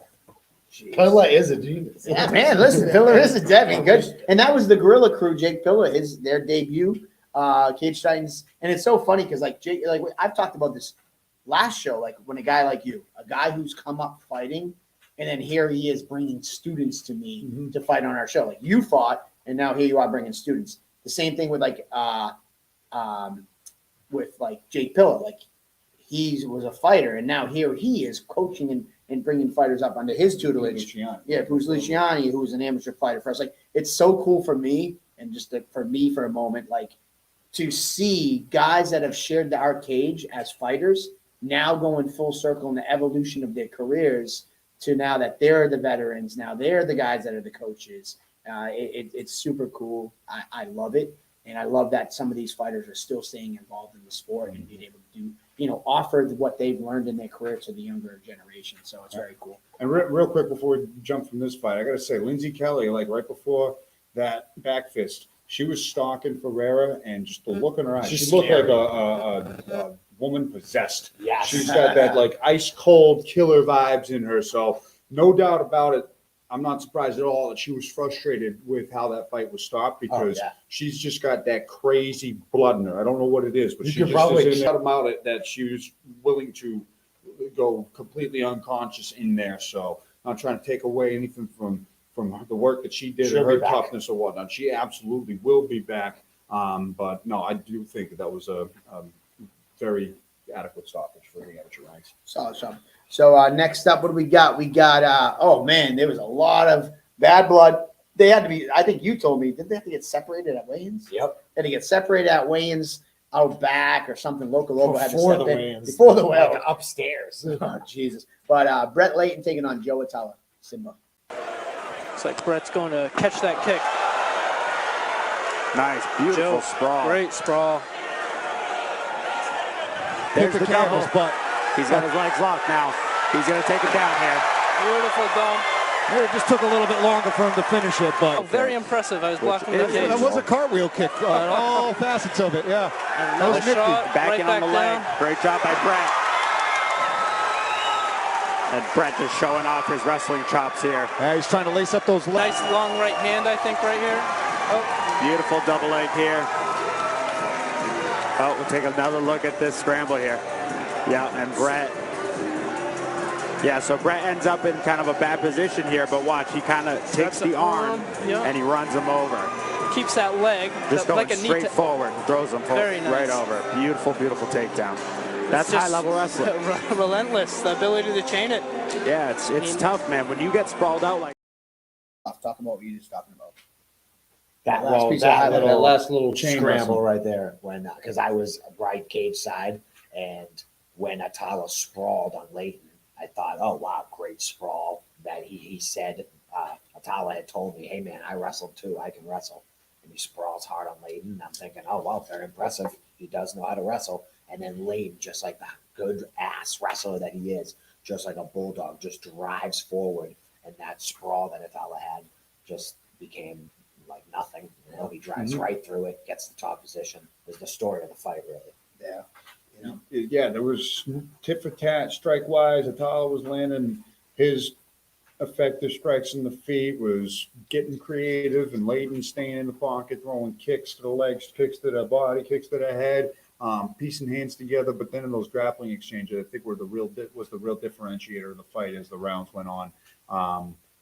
And they were all contested rounds. I feel like they all were subjective in a way where split decision. I think it did go split decision. I think it was 29-28 twice for Layton and 30-27 for Attalla. So a little bit all over the place, but I think that all three of those rounds, you could make an argument kind of either way. That one fight I haven't watched back round for round with a fine-tooth comb yet. A couple of them I did, but I remember being competitive and not really knowing who was going to take it. So when I saw 3 different kinds of scorecards, I wasn't surprised at all. But like we saw 2 debuting amateurs putting on frenetic paces early on, and Perry versus Michelle and Munoz versus Arpin. These guys had like 10 fights between them both. So you could see the difference in the cadence of the fight and the pacing of the fight and how they were both able to keep their composure as the firefight ensued. There was a lot more mutual respect for both of them. Both were more aware of the dangers of a fight, and they knew what kind of caliber opponent they had in front of them with the homework that they were able to do. And it kind of played out that way where there was a lot of mutual respect for each other's abilities. And when it got heated, there was some crazy exchanges, just like that high level and chain wrestling that you saw right there. Whereas like the debuting amateurs, there's a bunch of crazy action, but they don't really know how to settle the pace yet, really. Yeah. So you kind of saw that start to unfold at this point of the night with, Like a baby with rattlesnake. Arpin and Attalla. So that was a high level amateur fight. And big congrats to Brett Layton. And I got to say, I love those photos from Dude, Cage photo. the cage photos from after the fight With his brother, with his too? brother. It's like spitting images, Brandon Layton. you got to do me a favor. I got this. I am not bullshitting you. and thinking about it right now, you guys know that I'm a little softy. Joe, do me a favor. You got to pull up that picture right now and show me. There's 4 I'm pictures. getting all of the teary-eyed pictures. thinking about it because shit you not, You can't. that is pure emotion. I'm really getting teary-eyed. I was that fucking great. It was pure emotion and pure love for your. There's, dude, please, somebody, we got to get this photo. There's up 4 of them, and they're because all like in sync with each other. look at the love that his identical twin brother, dude. I'm kid you not, man. I'm like, I know the photo's coming, and I'm like, yo, this is what we do this for. Fucking right there. Tell me, dude. Look at this. Who kid's won? pop- You know, who won this? Is 100%. Right? There's a few His of brother them. That's is not even the one that I happier. saw, but Dude, that was the one. I'm telling you, man. Did they bring that up? I think We're bringing it up right ones now. on the Chrome Instagram. tab, boom, Facebook. Pull it up. There we have it. Tell me right now that you don't have some sort of feels going. Dude,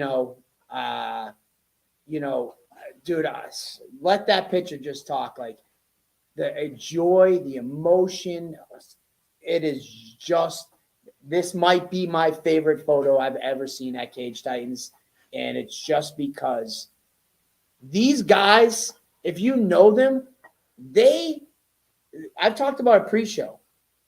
They hit one of the brothers, I forget which one would, hit the other with a crowbar across the head at a job site. And I know they probably hate me that I'm bringing it up because it was probably a sore spot for them.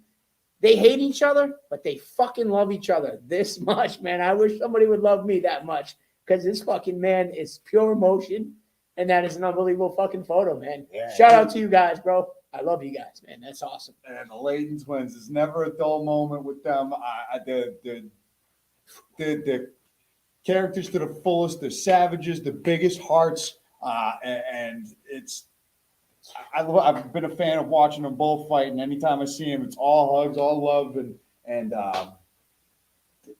it's been a while since we've seen Brett in the cage competing at Cage Titans, and just the way he was handling Attalla's shit talking leading up to the fight, you could just tell he was so focused, changing camps, working with Kenny Kwan and Tom Egan out of Trifecta, getting rounds in at Regiment with Tommy Teixeira, Brian Raposo, and all those savages in both of those gyms. Just he made a bunch of adjustments on the fly in the fight, and just the way he handled the vicious mental warfare that Attalla was bringing, because it was kind of brilliant. Like he was going over the top with the shit talk, and he delivered in his own rights. Attalla did in the fight, bringing his skills to the table. But it was such a razor thin, hard fought fight. And I got to tell you, that is one of my favorite things as being a ring announcer is those split decisions, being the only one that knows how it is and getting the pin to drop. And that's exactly how close of a fight it was. And then just seeing them celebrate at that magnitude with each other, just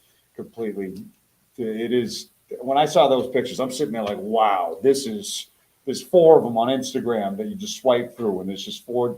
It's Brett just sitting there with his hands up and Brandon around him in different locations, losing it. It's, man, that was, I'm with you, boss. Like, that was crazy. That tickled me pretty funny too. For me, that moment, like it's something that we as a community and fans and people, these guys live for that moment. We are a part of that with those guys. So that's genuine emotion right there that you can't duplicate, you can't replicate, you can't manufacture.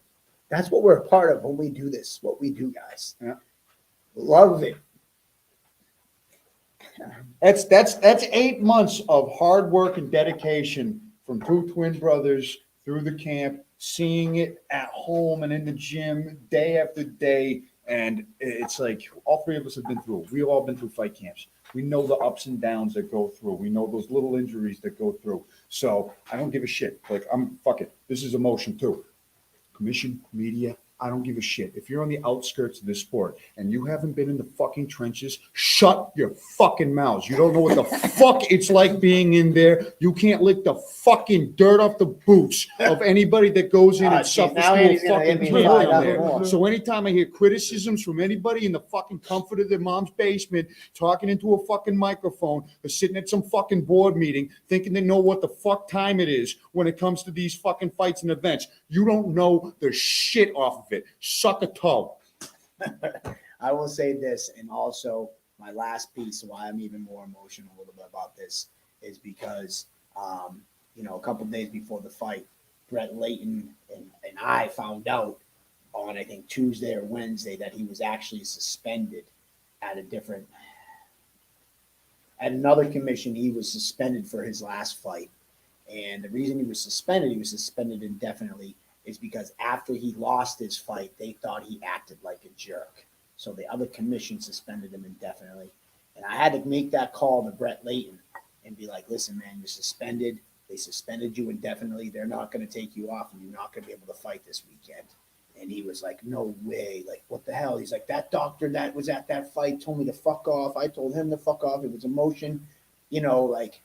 It was, whatever. And I was like, dude, you got to call this commission and kiss their ass and tell them you're sorry and take whatever lashing they give you, whatever they say, kiss their ass and get yourself off suspension. And he went there humbly 2 days before his fight, makes that call, tells them, opens his heart and pours it to them to get this commission to take him off suspension. And he was up in the air. He wasn't sure if he was fighting. He was fighting. He wasn't fighting. This is all going on the day before weigh-ins. He went through a hard time to get this, and then to be able to get that moment, me knowing that backstory, what he had to go through to get into that cage, and then seeing that excitement that for his brother, knowing what he goes through sometimes outside the cage with his own mental health and things like that, he went through a lot to get to that moment. And I'm so thankful that he was able to get that moment in the cage. And he looked great. I mean, his boxing looked improved. His wrestling looked as good as ever. Joe was dangerous, super confident, and Layton just handled it. I mean, he was even getting cheap shotted at one point where Joe was throwing up kicks from the bottom. So I was a little confused by that because they weren't technically up kicks. They were cartwheel kicks that he was posting up on a hand. So I was a little weirded out by I don't think you're allowed to kick. You can't kick a downed opponent, but if someone's standing over you, I think maybe a heel kick, up kick is what they're worried about. But that was like a cartway kick, which I don't know. The ref eventually was like, "Yo, stop that." Yeah, I was a little confused by that. I feel like that was that was a gray area. That I feel like there is a rule against the up kick, the direct from your back kicking up. Nico Price versus James Vick style in an amateur fight, but that kind of cartwheel kick where you bring it up like a roundhouse. I think that's a totally different kick altogether, and that's the exact time and place in the fight where you want to throw that kick. Your back's against the cage. You don't really have the room to post up and do a technical get up because your opponent's standing right there. But if you post up and throw, you can kick him, and then you can get up. So I was kind of weirded out. That seemed like the best thing for him to do in the moment within the rule structure because it's not technically an up kick. So I was a little confused by that, but happy to have that conversation with Kevin McDonald anytime he wants about that or anybody who writes these rules for the amateurs. I thought that was a roundhouse kick more than an up kick. The first one he threw definitely was like a straight up kick. I must have missed that one. There was one that started it, and then he did start throwing that one. Yes, I saw two of those roundhouse kicks, which I was a little confused why there was a rule against that. Yeah, that's why Kevin maybe got confused because there was maybe one that was questionable, and then it's interesting. Bottom line for me, probably might take over one of my new favorite moments. My favorite moment that I've ever had in Cage Titans, not favorite moment, but my most emotional moment was Ed Gillis when he won the championship back at Cage Titans 5. Heavyweight, yes. And he was in the crowd and he's crying to me and he's like, a year ago I had a gun in my mouth and I wanted to kill myself. I was the biggest I've ever been in my life. I was almost 400 pounds and, I found MMA and I lost all this weight. And here I am, the heavyweight champion, amateur Cage Titans heavyweight champion. And he's like, and a year ago, you tell me this, I had a gun in my mouth and I wanted to kill myself. And MMA saved my life and saved me and put me in this moment. That probably will go down as probably one of my most emotional and favorite moments. But this one right here, this is a strong number 2 for me because I just know what these guys go through outside the cage to be able to get there to perform. And, I know Brett has had a lot of ups and downs and stuff that he's worked on in his personal life. And that moment right there is why we do this. So thank you to both guys. Not, Brett, obviously, who's who I'm emotional about, but, obviously Simba, Joe Attalla, Takes 2 to tango. That was a great fight. Very good Yeah. fight. I don't know. Lived up to the hype. Lived up to the hype for sure. Well, speaking of hype, the mousetrap, Tyler Menard has been getting a lot of hype leading up to this fight, his amateur debut. Josh Rodriguez, the 2 days after his birthday, he took this fight on 5 days' notice. I think the Menard fans were happy with the outcome. Let's check out some highlights. And Rodriguez trying to buck to a hip, but he can't. Menard just keeping that pressure against the cage, landing big punches. Referee Chris Burke taking a close look. Rodriguez doing a good job staying alive on bottom. He's trying his best. Moving off the cage. Trying to explode. Tyler's starting to pick his punches now. Big punch. Any minute now, this could be stopped. Vicious ground and pound by Menard. And that's it. There it is. Wow. First round TKO by Tyler Menard. Once he was able to complete that takedown, systematically passing the guard, position to position until he got that mount. Tyler Menard with the hot dog. The celebratory hot dog. I love it. Someone gave that man a hot dog? Somebody gave that man a hot dog. In the Giving you your winner by TKO, Tyler the Mousetrap Menard.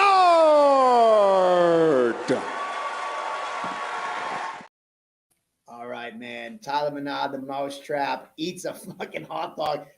Disclaimer, yes, it was a funny, cool moment, but fans do not throw anything into the cage. I've said it to you before, Johnny. I think it's like, if you want to have a planned celebration, maybe have your corner, have the hot dog or the cupcake when I told you that. Like, please, fans, don't throw anything into the cage. Don't make that a habit. I let it slide this time. We will have to find you. Don't feed the fighters. Yeah, like don't feed. Not in the cage. Listen, we ask someone to hand us a beer for a fighter to drink in a celebration, or for Joe Penafiel to do a shoey. We'll get it ourselves. Don't throw the food in. That's not a good sign. But yeah, Tyler Mousetrap Menard. We've known what he brings. Are hot dogs called Glizzys? What is that? Is that a kid thing, Valdina? I've heard them called wieners. Yeah, man. That's old that school. Glizzy took a hot second to come That's up. 90s. I don't know, because I will say this got some attention on our social media and like Glizzies or something. I guess that's slang for hot dogs. I would call that like a donut, a glizzy. Why don't you just call it Glizzy Give me wiener? a glizzy. I don't know, man, but Glizzy. Mike, I've never heard of that. Like glizzy gobblers. I don't know what glizzy. Again, I'm showing my age. Glizzy gobblers. I don't know what the hell those are. No Glizzys. But I got to give props where props are due. Josh Rodriguez. So a little bit about this fight is that a fun fact about it. Not only did Josh Rodriguez take it on 6 days' notice the day after his birthday, again, such a stud. At weigh-ins, we had a fun interaction. Tyler Menard comes over to me all nervous and Lozon, and they're like, we got to talk to you. And I'm like, what's up, man? And they're like, so this video right here of my opponent, he has a chest tattoo of like an eagle or something. But I saw that kid weigh in, and he doesn't have that tattoo. And I'm like, what do you mean? And I was like, he's like, I've been watching this video of my fighter who he said, this is who he said. He fought this guy on Tapology. And like, this is the fighter that it said I was fighting. But that kid's not this kid. And in the fight that he was watching, he had a headgear on. So like it didn't like strike him like when he watched the photo, like he saw the photos come out of the matchup card. Like he couldn't see his chest, he couldn't see anything, and you can't really tell when the guy has headgear on. And then the fight he was watching, but you could tell by the big fucking tattoo across his chest. And he's like, imagine the mind fuck that you come to weigh-ins, you think you've been watching a video of this guy that you think you're fighting. The odd thing about it is the New York Commission mixed to Josh Rodriguez.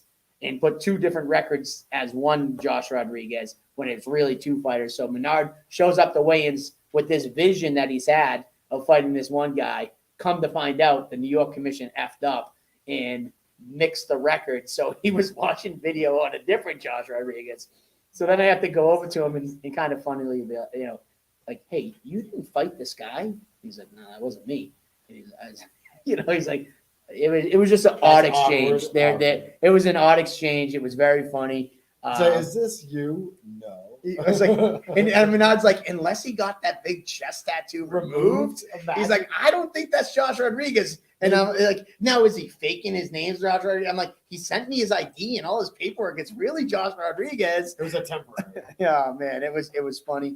But yeah, man, it was a cool fight. I think Menard got those jitters of his first fight, out of the way. Put on a great performance. Rodriguez is as tough as they make him. Dude, at first we were talking about before. It's like, part of me was like, dude, stop the fight. Menard just mounted, bump. But then on the other side of me, Josh was not quitting. Nope. He was kicking up off the cage, doing his best. I mean, you're not getting out from underneath Menard's mount at that point. But he started boxing back at the end. It's crazy. Yeah, it's like doing whatever the heck he could because Menard, we know, is a specimen on the ground, and Rodriguez didn't give two shits about that fact going into the fight and went in and tried to swinging for him anyways. And then once Menard was able to get on top, he just systematically passed to that mountain, took the back, and just was able to land hellacious ground and pound until the ref jumped in to stop. I believe it was Chris Park jump in to stop the fight, get that first round TKO and blow the roof off the place because he had a drove of fans, an army of mousetrap fans behind him. That's just a fascinating thing that never gets old for me to see. Debuting amateurs that already are bringing people in droves. I think there was a huge pop for Drew Arpin in there as well, and Tyler Menard, someone who we've been waiting for his debut for quite some time, and to see that much support come out right at the gate, it's pretty nuts. And Johnny, you're younger than me. Have you heard of the Glizzy? Never, no. That's me. I don't get it either. I mean, Valdina, you might have to be like our cool liaison, like fill us in on like what the hell shit means. Because I think you're pretty cool. You got the cool hairdo and stuff like that. You're in touch with the young people. We're kind of getting old now. Like I've never heard of this shit. Where is the Glizzy from? What was he? I got so many questions. They're talking about a Glizzy eating contest between the guys at the gym. 8 it in 13 seconds. That to me, as an older guy who don't know what Glizzy is, that kind of sounds weird. A Glizzy eating contest between some guys at the gym. I feel like I could eat a Glizzy in faster than 13 He seconds. ate it in 13 seconds. Like a hot dog. A boom, boom, boom, boom. Oh, yeah. Fucking 6 seconds I get down a hot dog. On that note, you guys talk about the next fight. Luckily, we're here at Coop's Bar and Grill. I'm and not. we have hot dogs. I'm eating hot dogs right now. We have hot dogs. Let's do a contest. Can you give me a Coors Light, please? I'll get Johnny. You heard Johnny. Maybe a He's gonna eat a salsa. hot dog. 6 seconds. All right. I'm not going to eat a hot dog in 6 seconds. Oh. You can throw all the wieners into your mouth as you want. I'm going to refrain from it today. But Tyler Menard, big congrats. First round TKO. And Josh Rodriguez, he was amped up, man. I kind of want to see him back too as well for sure. Yeah. Our lone amateur title fight of the evening was the one that came through next. And this one, I want Michael to get back down here because there was a bunch of, I was confused because Tyler Smythe was the reigning defending champ, but he was walking out first. Nate Russell was also the flyweight champ, but he never technically lost the belt. He retired. Has been an amateur for a couple different eras of the sport. Fought a who's who over a couple of decades at this point, and comes out of retirement after giving that belt up to the winner of Poirier and Smythe, which Smythe won, and challenged Smythe to regain his belt. It went the distance. It was a highly contested grind of a fight where Smythe kind of implemented his wrestling heavy attack, where he's just on a mission to suffocate you against the fence, take you down, and slowly, systematically pass you, break your will down, take a limb, chip away with punches. So he was able to establish control really early on in the first couple of rounds. And then I forget it was the third or fourth round that Russell was able to hit a really nice reversal off of a takedown attempt from Smythe. And when Russell got that top position, he won that round that he won by a much larger margin than any round that Smythe won. But I think it was 49-46 across the board for Tyler Smythe, which I thought was the right scorecards, just based off of his top control. But in terms of who did the most damage in the course of a round, I think that had to go to Nate Russell in the round that he won. He won it by the largest margin. But Smythe is a grinder. He took a lot of lessons that he learned from that Mopofu fight and was able to have a strong finish in the fifth and final round where he had Nate Russell in all sorts of trouble with a nasty Kimura attempt and ended up coming away with the decision and retaining his flyweight championship in an absolute grind of a fashion. Yeah, definitely two of the best or the two best flyweights to go at it around here. And Smythe came out and won handily and really deserves to be crowned the number one guy. Russell, though, obviously showing he's just a scrapper. He can do it all. He can strike. He can grapple. And he's always in every fight that he's in. But Smythe is just a young, hungry, talented kid. And it's hard to stop those takedowns. Yeah, especially the pace that he puts on you and just his persistence in it. You know exactly what he's going to do, but good luck stopping it. And didn't get the chance to catch up with Tyler Smythe afterwards. We're catching up with Nate Russell and asking him if he's wanting to come back. You know, he was retired and then came out of retirement. He seems as motivated as ever and is I'll stop you. Nate Russell, 7:30 last night. Is March, June, August, October the schedule for the year? I sent him the schedule. March 18th, May 27th, July 22nd, September 23rd, November 18th. He goes, thanks. I will be in touch. Love it. I was chatting with him at the after party. And he seemed there's your answer. Yeah, I knew that. Like after chatting with him at the after party, he was motivated to come back. I think that this loss kind of had him take a step back and realize, like, I could have beat this kid. There were so many more adjustments I could have made throughout the fight that I just didn't. It was his night tonight, not taking anything away from him. And we talked about this before and after the fight. In terms of the humblest representatives of combatants in this sport, Nate Russell is at the pinnacle of that when it comes to just how he carries himself with utmost humility, no matter what, win, lose, or draw. He's all business in there and is in there to test himself against himself. And he needs tough opponents in there. And he had a couple of tough ones in his past, too. He was able to pass one with flying colors, choking out Joe Poirier, and then going into his championship predecessor, or what's the opposite of predecessor? Heir, I guess. I don't know. He didn't air it. But after coming out of retirement to take on the new champion and falling just short, is keeping it competitive, and just someone who you could just see it in his eyes and hear it in his voice is someone who's not going anywhere. Smythe's going pro. He already announced it today. All right, then. He's fighting January 21st for Donnybrook up in Vermont. So he is actually going pro. That was the news that dropped. Nate Russell, I read you my exact text messages with him, and he's been talking about pro, so he'll probably make the jump, you think? Nate is a man of few words. I will say that. Like, you know, I've had a relationship with Nate, but like those were his exact text messages. Like, it's like not like there's not much fluff, and I kind of respect that about him because like sometimes like I'm like I talked about earlier about like getting back to people. It's like I don't have time to kind of like sit there and pussyfoot around. It's like let's get to the facts. Here we go. Cool. And it's not that I don't want to. You know me. I love to fucking talk. But it's just that's kind of what it is. But yeah, so he said he'll be in touch. What that means, we'll see. Real quickly, because while we were on air, if you heard that ting, it was actually my phone. One of the fighters hit me up.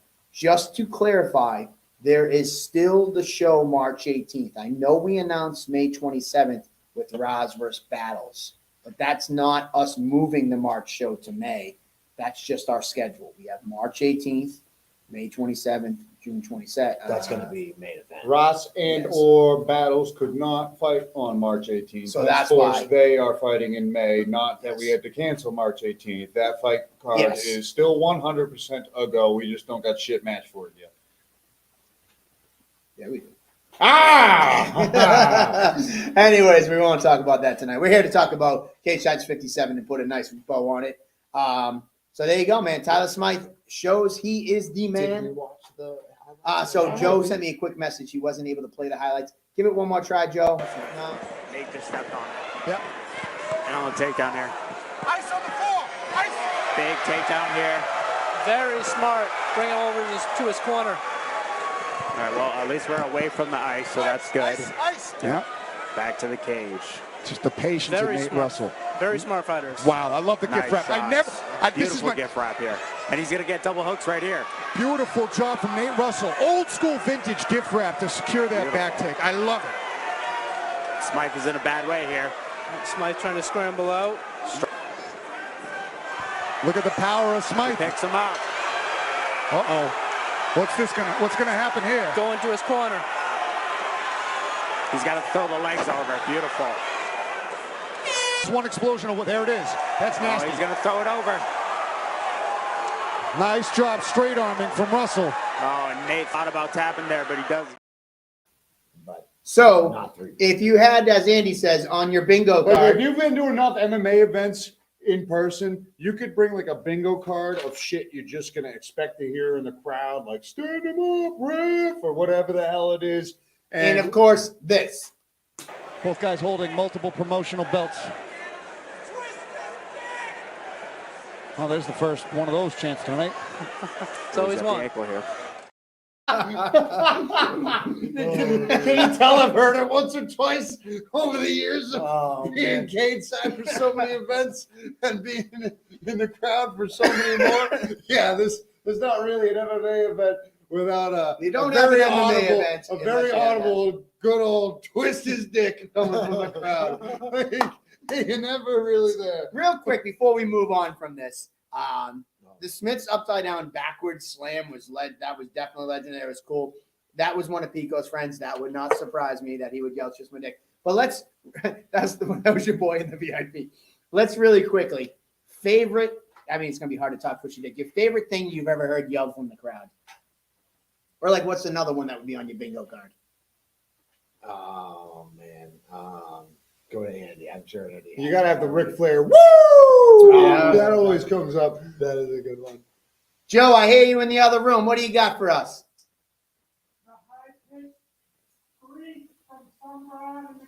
Yeah, I love you heard that, but a high pitched scream from a girl in the crowd. Some broad in the crowd. Look, is I the was actual trying to play like terminology, nice. but, hey, broad is great. It's way better than bitch. I'm Come not on. going down that one. I heard a flip him over in the crowd from this one. Yeah. Flip him over. Punch him in the face. I always like no shit. just get up. It's Yeah. like no shit, get up. If I could, I would. Like the guy's got to be wrestling. It's like Hit him. thank you for the obvious.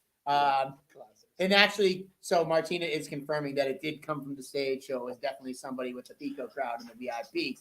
But either way, it was a privilege and an honor to throw that fight on and have both of those guys fighting each other. So, there we go. Hit him in the chin. You'll have to add Aaron Hughes' famous thing. Put a mic in the corner with me and Justin and Joe's fight. Oh, shit. So we have hot dogs here. And it is Cage Titans intermission right now. And it was intermission at the fights. And it is intermission at Table Titans. So for our intermission, our man Dennis from the kitchen brought us a couple hot dogs. Hello, Dennis. Camera's over here, Dennis. You gotta. That's the TV. That's the TV. No. Okay, you gotta go over the other. Oh, watch out for the thing. There you go. Oh my God. You gotta love Dennis. Corner mics, great idea. Shout out to the We actually production had a crew. couple of We had working the corner together. mics working, and you gotta love Dennis. It is a family show. He looks like a bag of milk.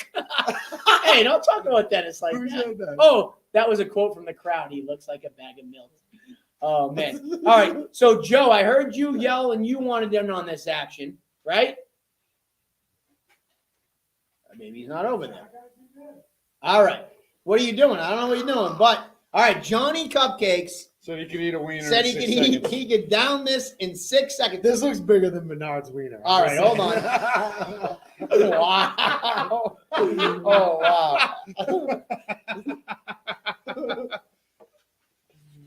I don't know where Menard got his wiener, but All right. Hold on. So you want in on this action. So now you want in. No. What are you doing? Where are the two that I? Right here. where am There's I 3 to? dogs. I'm not doing this.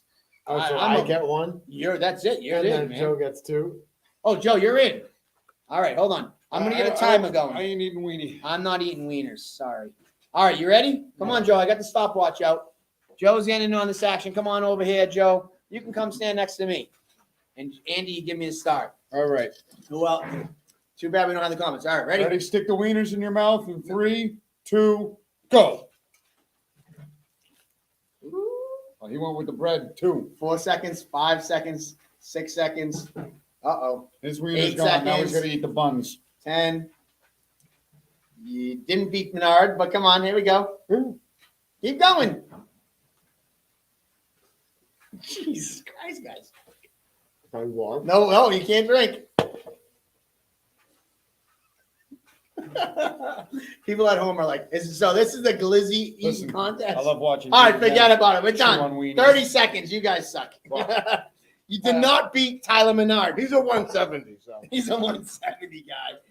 Oh, man. Crumbs all over my chest. Wow. I love that it says there's a bigger wiener than Menard's. I'm kind of curious now. It's like, What? that how- you gotta time that statement out a little bit better. Joe is a pro. What are you curious of? You're curious of You guys let me Menard's down. wiener size? Oh, No, what man. the fuck? Menard is the glizzy king. Menard, congrats. The title is all yours of the glizzy king. Just 3 guys and some wieners. Johnny, you said 6 seconds. That's a big dog. That's a big dog. And the buns too. Man. no, Toasted buns. no, Joe just ripped it right out of the bun and Oh, I needed man. a steamed bun. I'm curious. I feel like it doesn't take that long to eat it. I didn't think, but it's dry bun. I want to. You gotta lube the buns. I needed to help a the drink. wiener. I kind of want to fucking eat it now. I think I can do it. Eat it. Go ahead. Down that wiener. I think on Down that wiener.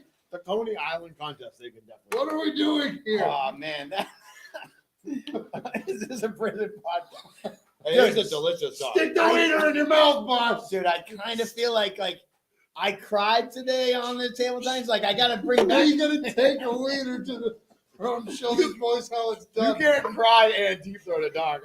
Deep throat that dog might make him cry with a gag reflex. Fuck it, I'm in.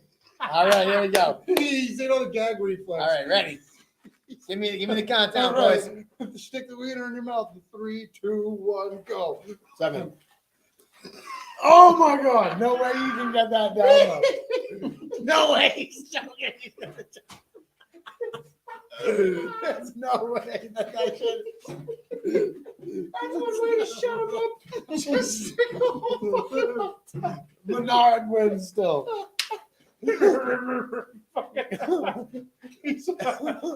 You gotta take a sip. He's got a whole wiener in his mouth at once. Someone get him a second wiener. He's got the room for it. He's done that before. Oh, what are you talking about? That you can't swallow. You can't spit. You gotta swallow that wiener. You gotta. What are we doing here? What the fuck? All right, anyway, so. Oh, man. Oh, Glizzy. Whatever the fuck that is. That's Yeah, pretty that's good. still like a 60-second wiener breather.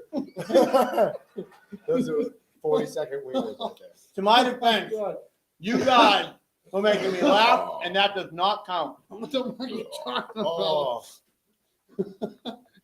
You inhaled that. Boom. Took that thing with 2 hands. Stop making me laugh. I'm trying to fucking eat. I'm kind of disturbed by what I just witnessed. I'm gonna be honest. Listen, man. Oh shit! You know, you gotta do what you gotta do. Cheers, everybody. Welcome back to Table Titans. All Practice right. makes perfect. What were we doing? I know where are we? We're pro card. Yeah. All right. Well, so next Great segue. We got Jerry Music on. Bob Island. Cage Titans 58 intermission show. It's just him and a table full of wieners. Just gonna shove him down his face. All right, let's get back to the highlights, boys. We've been on for 2 hours. We got to keep this rolling. Let's go. He awaits Jerry Muse, who's walking out.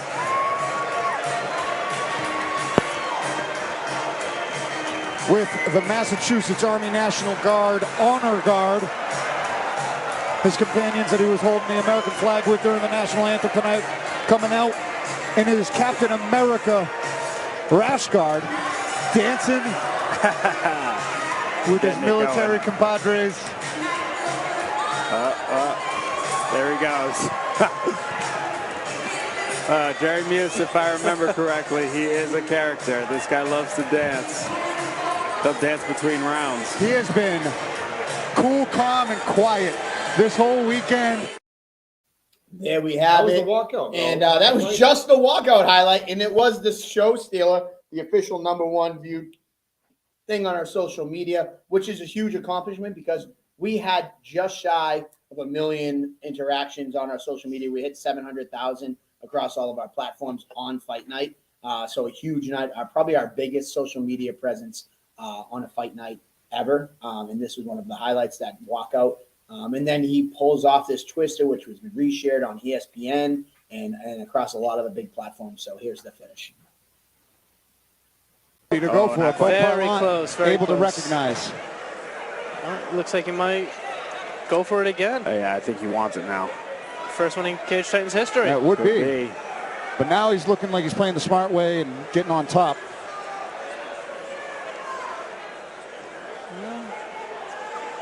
He's determined. He's going for it. Yeah, he again, wants looks it. like. He sees it and he wants it. Oh, he lets it go. Oh, he's got a little.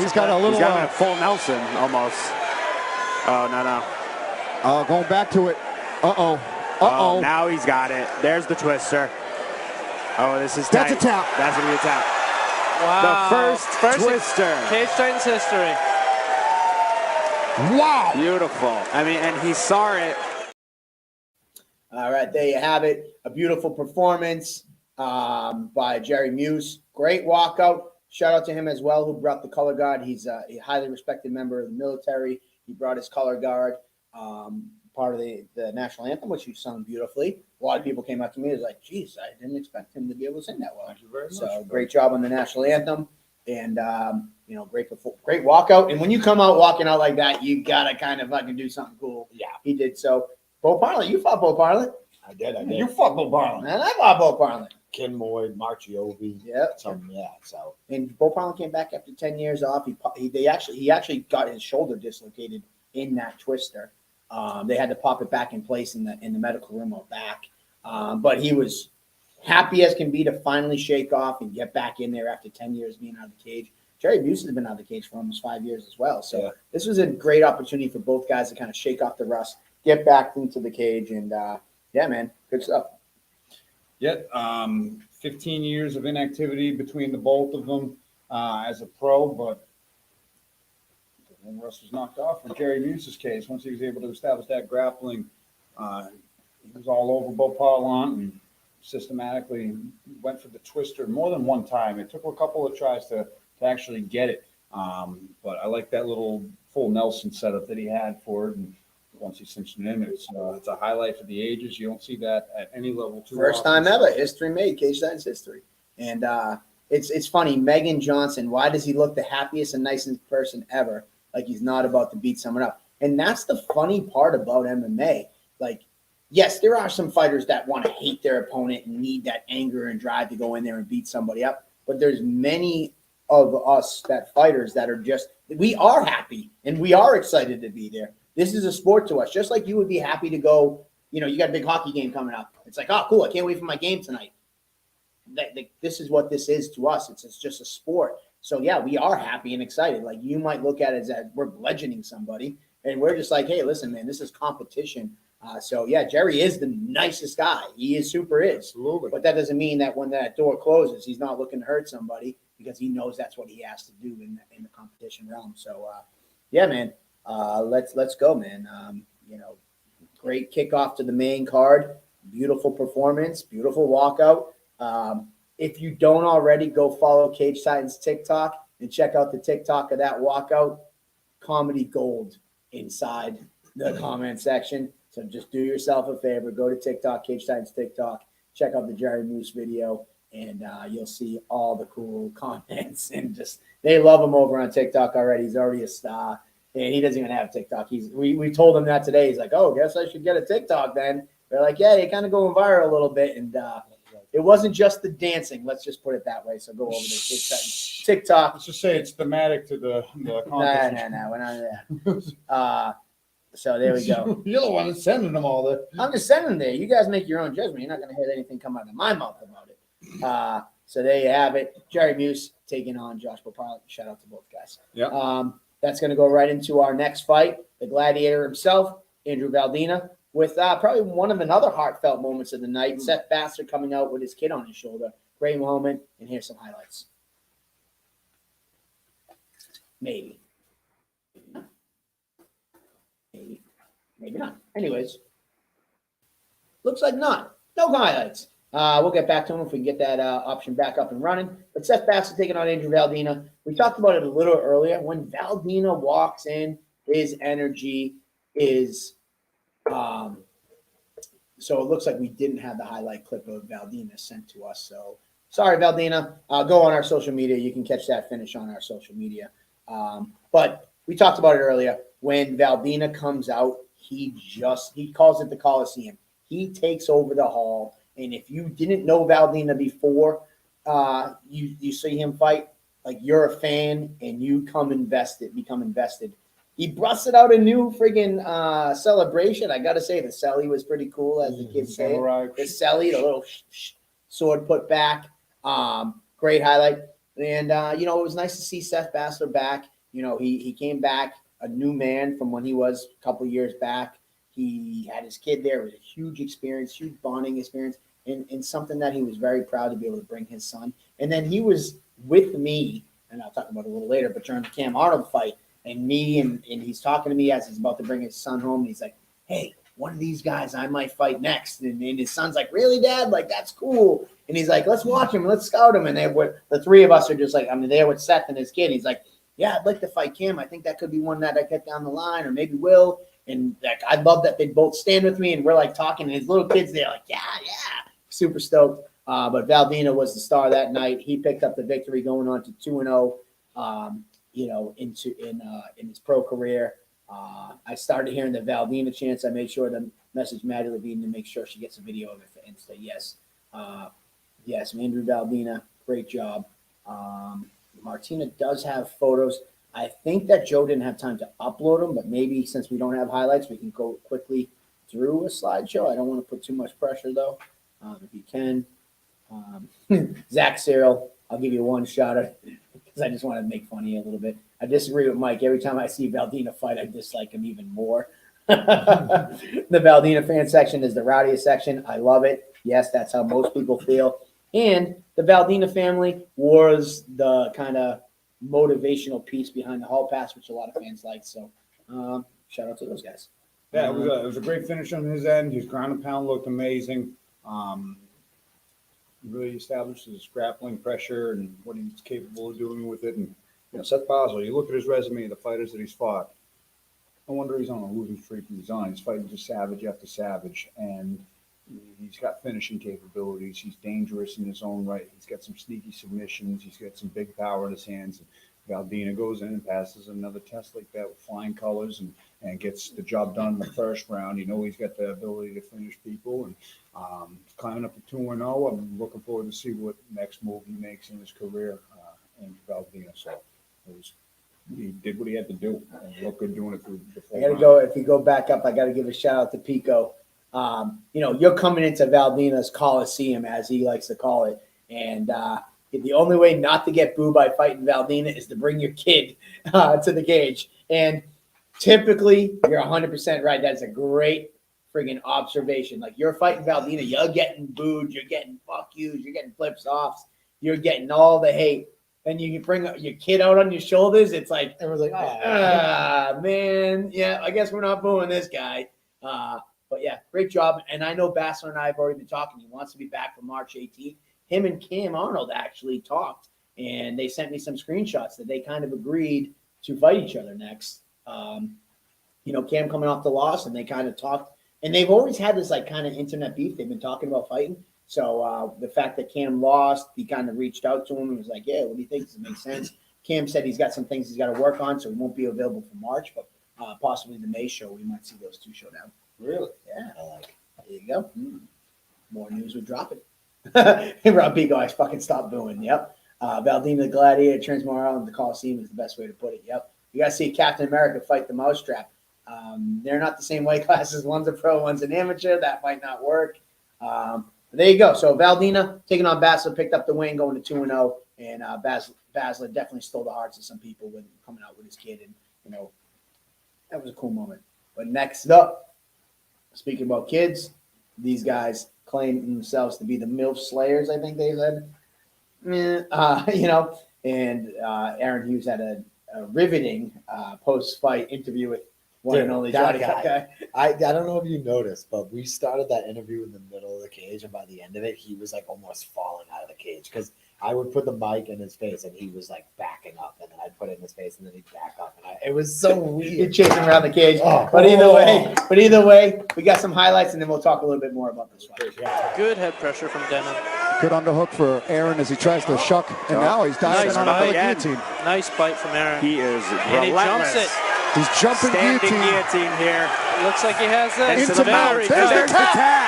The second attempt gets it. He jumps it. Pulls guard. That mental block. Sometimes when he would get pressured in the past, he would kind of take a minute to get back in, but not this time. Kept his cool.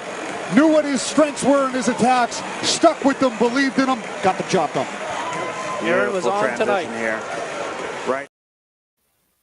Shout out everyone who came out from Fall River. I sold 100 tickets. Let's fucking go. Let's get drunk.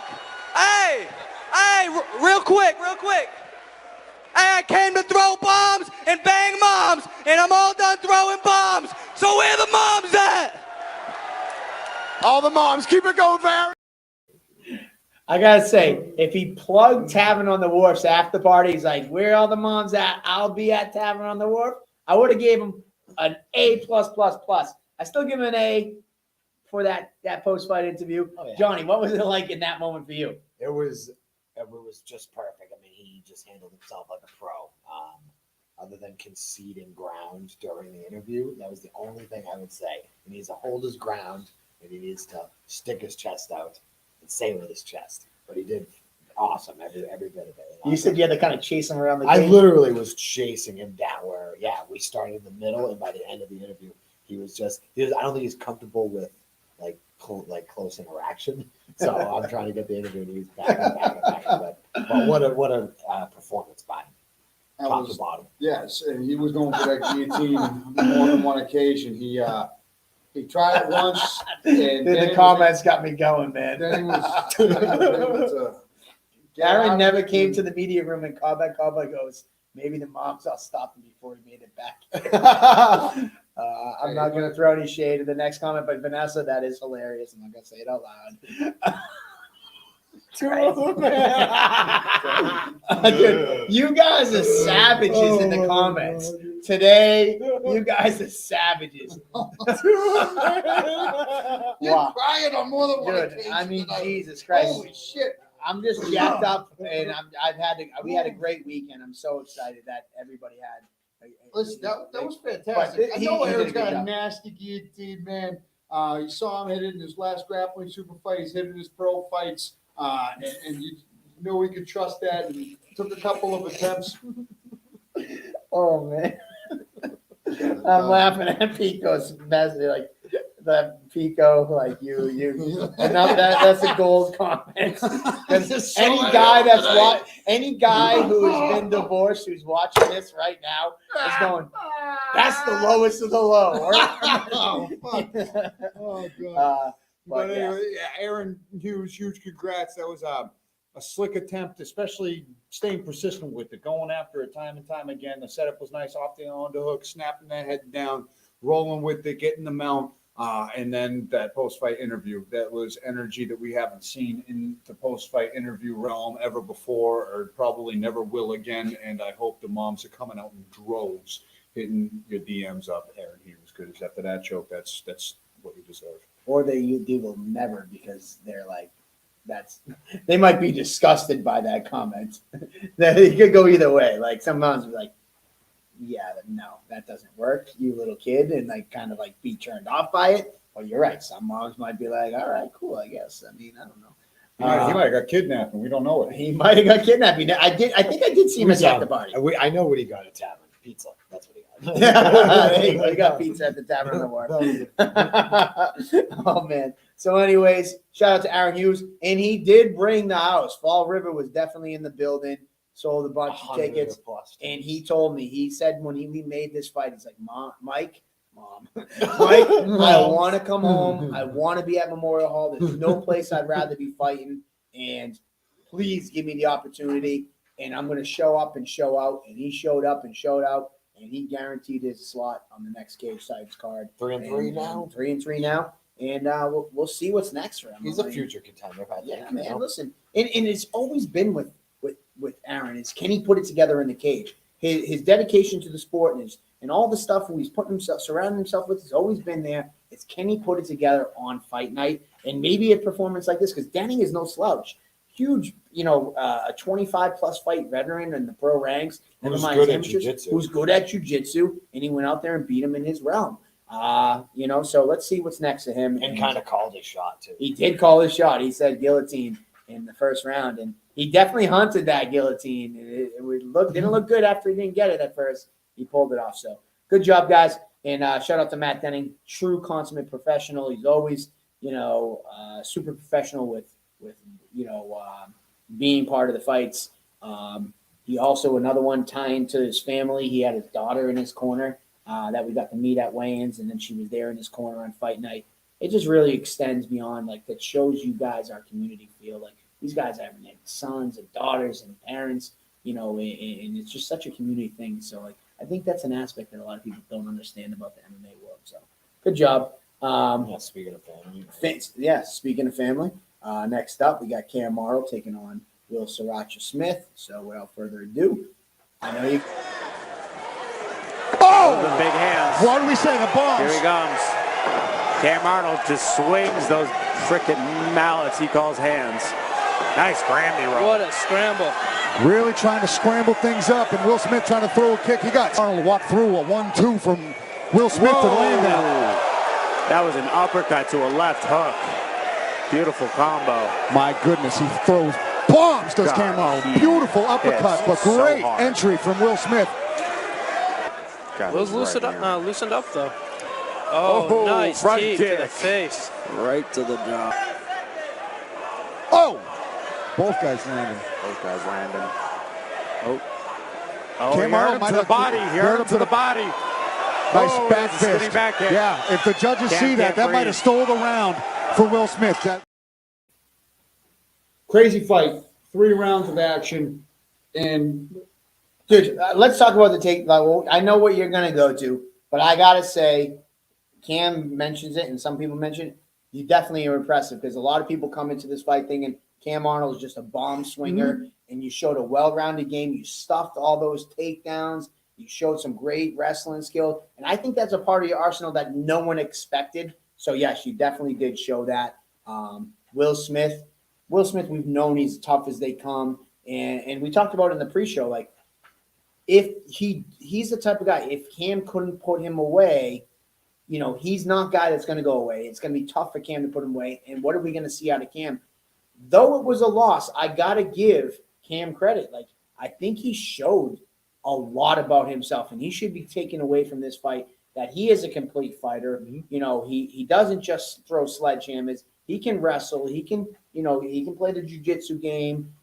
He's really rounded out his game. He's going to probably tweak some things and come back 100 times better. I know you talked to him at weigh-ins as well. Yeah, he definitely had a difficult weight cut, and I think that is just going to make the fight that much more difficult. And then with Will Smith, he hadn't really shown the Cage Titans fans everything that he had to offer with the Lionel fight kind of ending maybe a little prematurely. So I feel like he had real motivation to go out there. And Smith is that type of guy when his back's up against the wall like that, you can knock him down twice and he's not going away. And he proved he belongs at the top of this bantamweight division. And with a couple more wins, he could be fighting for a title probably. Both these guys could be. No doubt. And when I saw this fight made on paper, here's the way I saw it: is a dangerous 3-5. Someone who's talents and skill set could easily be overlooked by his record in Will Smith versus an early in his career undefeated prospect in Cam Arnold sitting at 2-0. And this was a big step up in competition for the undefeated Cam Arnold. And going into it, I knew what I'm kind of, we've been talking about this. I kind of called this fight playing out the way it did almost to a T. Because I thought Cam Arnold was going to come out swinging and get the edge early. He has the big advantage in the power and that game-changing dynamite hands that he throws. And he clipped Will Smith really quick. Devastatingly put him on his butt twice in that first round.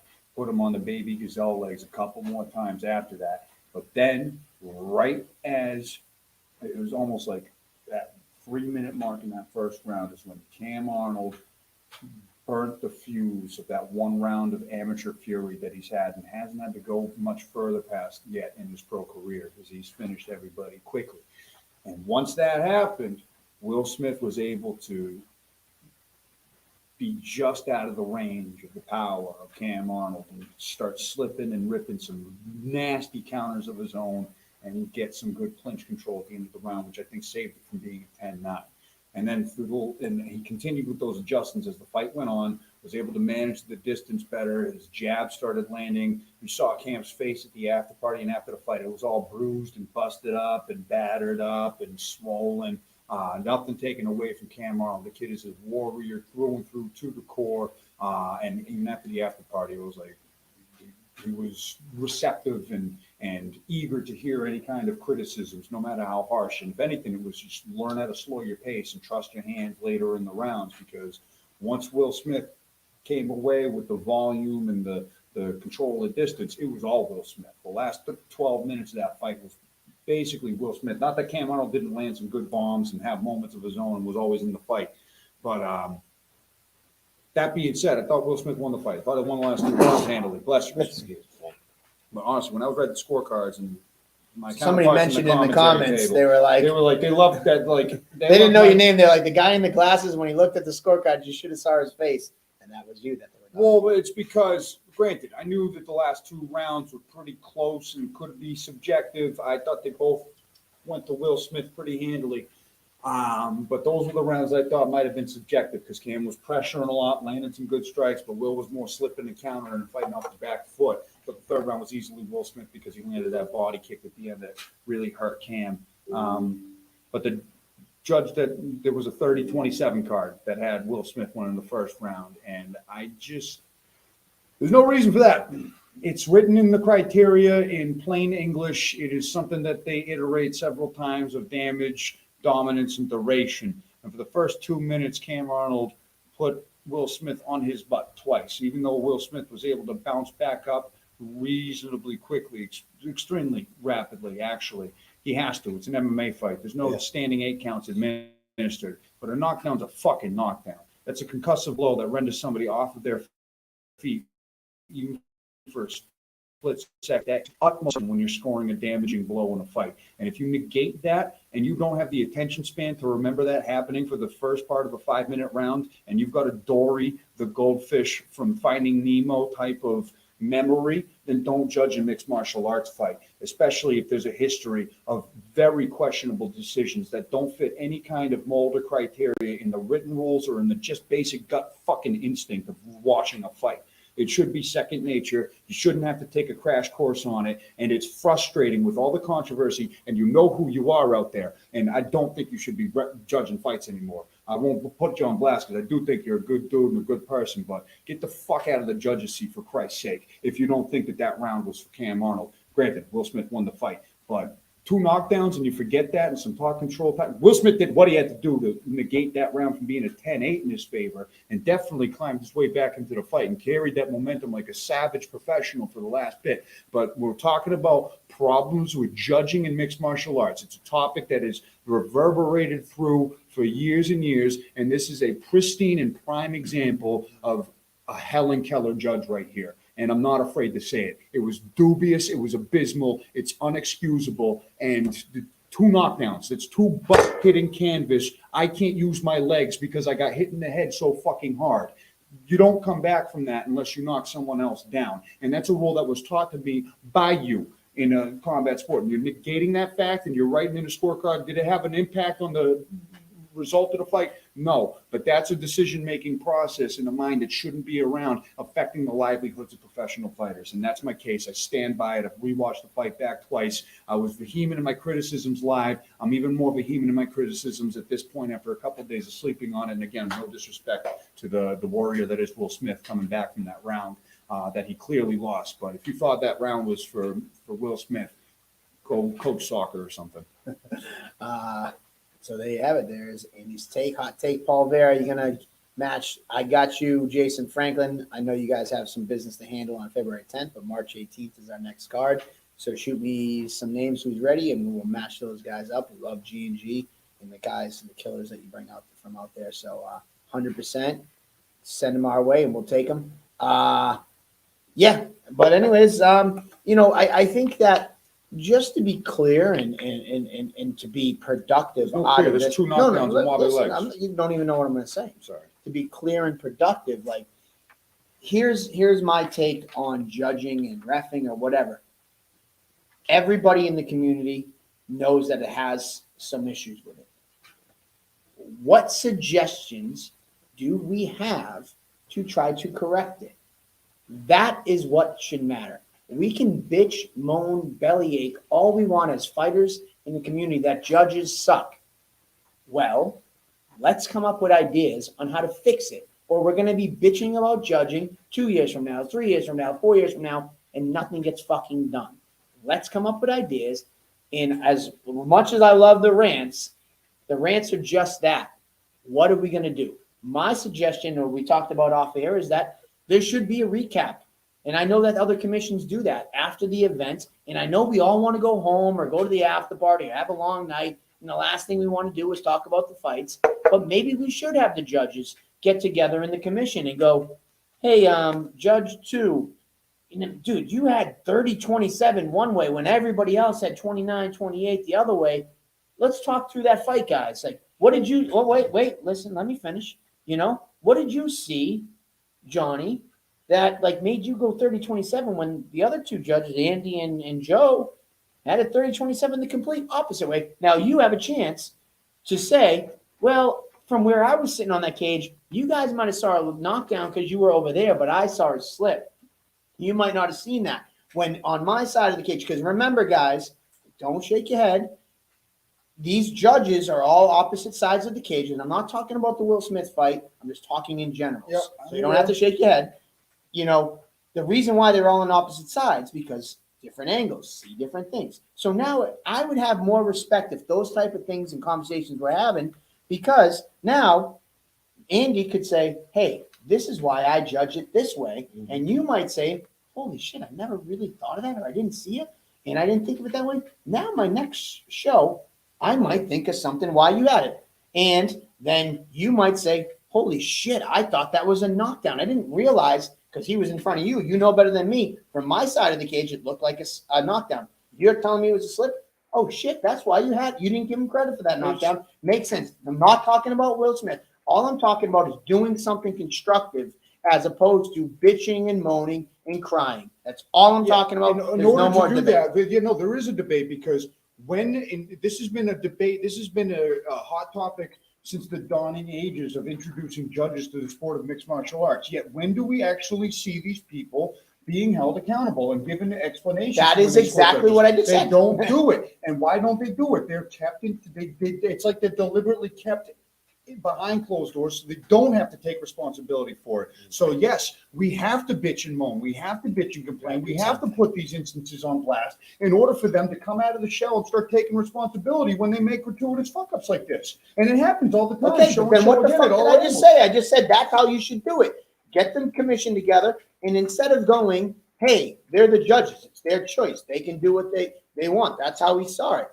Get them in a room and have them discuss it so that they have to be held accountable. That is exactly what I'm saying. If you're in a room with the commission and you got to say, Johnny Cupcakes, you were against these judges in 3 fights tonight. And as opposed to me just throwing my hands up and go, you're the judge, that's what you saw, so let's just take it as gospel, or you saying, I'm the judge, it's my opinion, you have to like it, whether you like it or not. That all I'm saying is that now, if you lose a fight, you watch the fight, and then you figure out what you did wrong. So I think that these judges maybe need to review some of the fights. Like if that judge went back and watched it again, he might think like, oh, I fucked up. Or he might think that he was right. So I think maybe, in general, that a meeting of that type would probably be beneficial. And that's all I'm saying is that in judging is subjective. I get that, and somebody from the commission actually said to me, they're like, he could have done this, he could have done that, like blah, blah, blah. And it's just like, don't let it go to the judges. And that's so fucking such a cop-out. It's like, wait a minute, we're paying them as the paid professionals, but don't let it go to them because we don't know what the fuck they're going to do. I think that's a cop-out. All I'm saying is that I've heard other commissions with my own ears talk about that when the fight's over, they don't close their books and walk on and go on with their life. They recap, they debrief, and they have a collective discussion. Is announcing the scores in between. Like any other sport, you have a scoreboard up. You get to see, that judge. Open scoring? And then, that judge scored it 30-27. Or he scored it, 10-9 the other way for the first round. What the hell is he thinking? But now I know, at least I know going into it that this guy fucked me. And I get to maybe make a case for that by going out and swinging for the knockout. Yeah. So, open scoring. That could lead to no, all the judges aren't fighters now.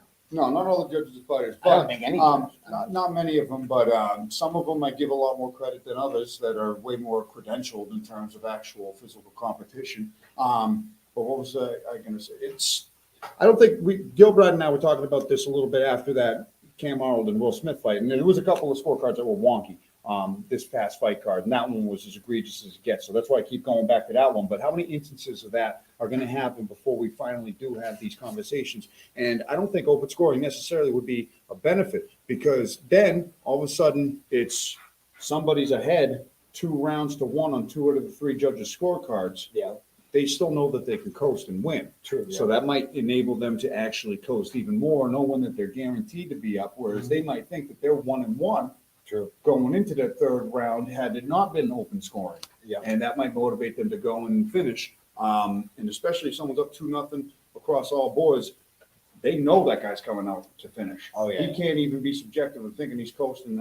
So, I don't think it's really going to pose too much of a difference, that open scoring, other than if there's a clear-cut round that 95% of the people in the crowd think goes for one fighter, and then when 3 judges' scorecards come up, kind of like, I don't know, round 1 of Arnold versus Will Smith. And then when the whole place goes boo to the one thing, maybe that will remove head from rectal cavity and someone will do right.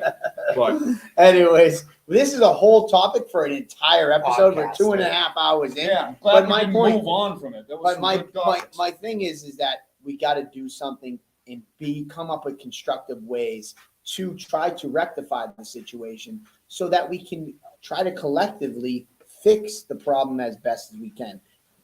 And the people in the comments are 100% correct. There's always going to be criticism of judging. But if those type of breakdowns aren't happening in reviews and in accountability, like that, those judges closed their book and went home and they never thought of that fight again.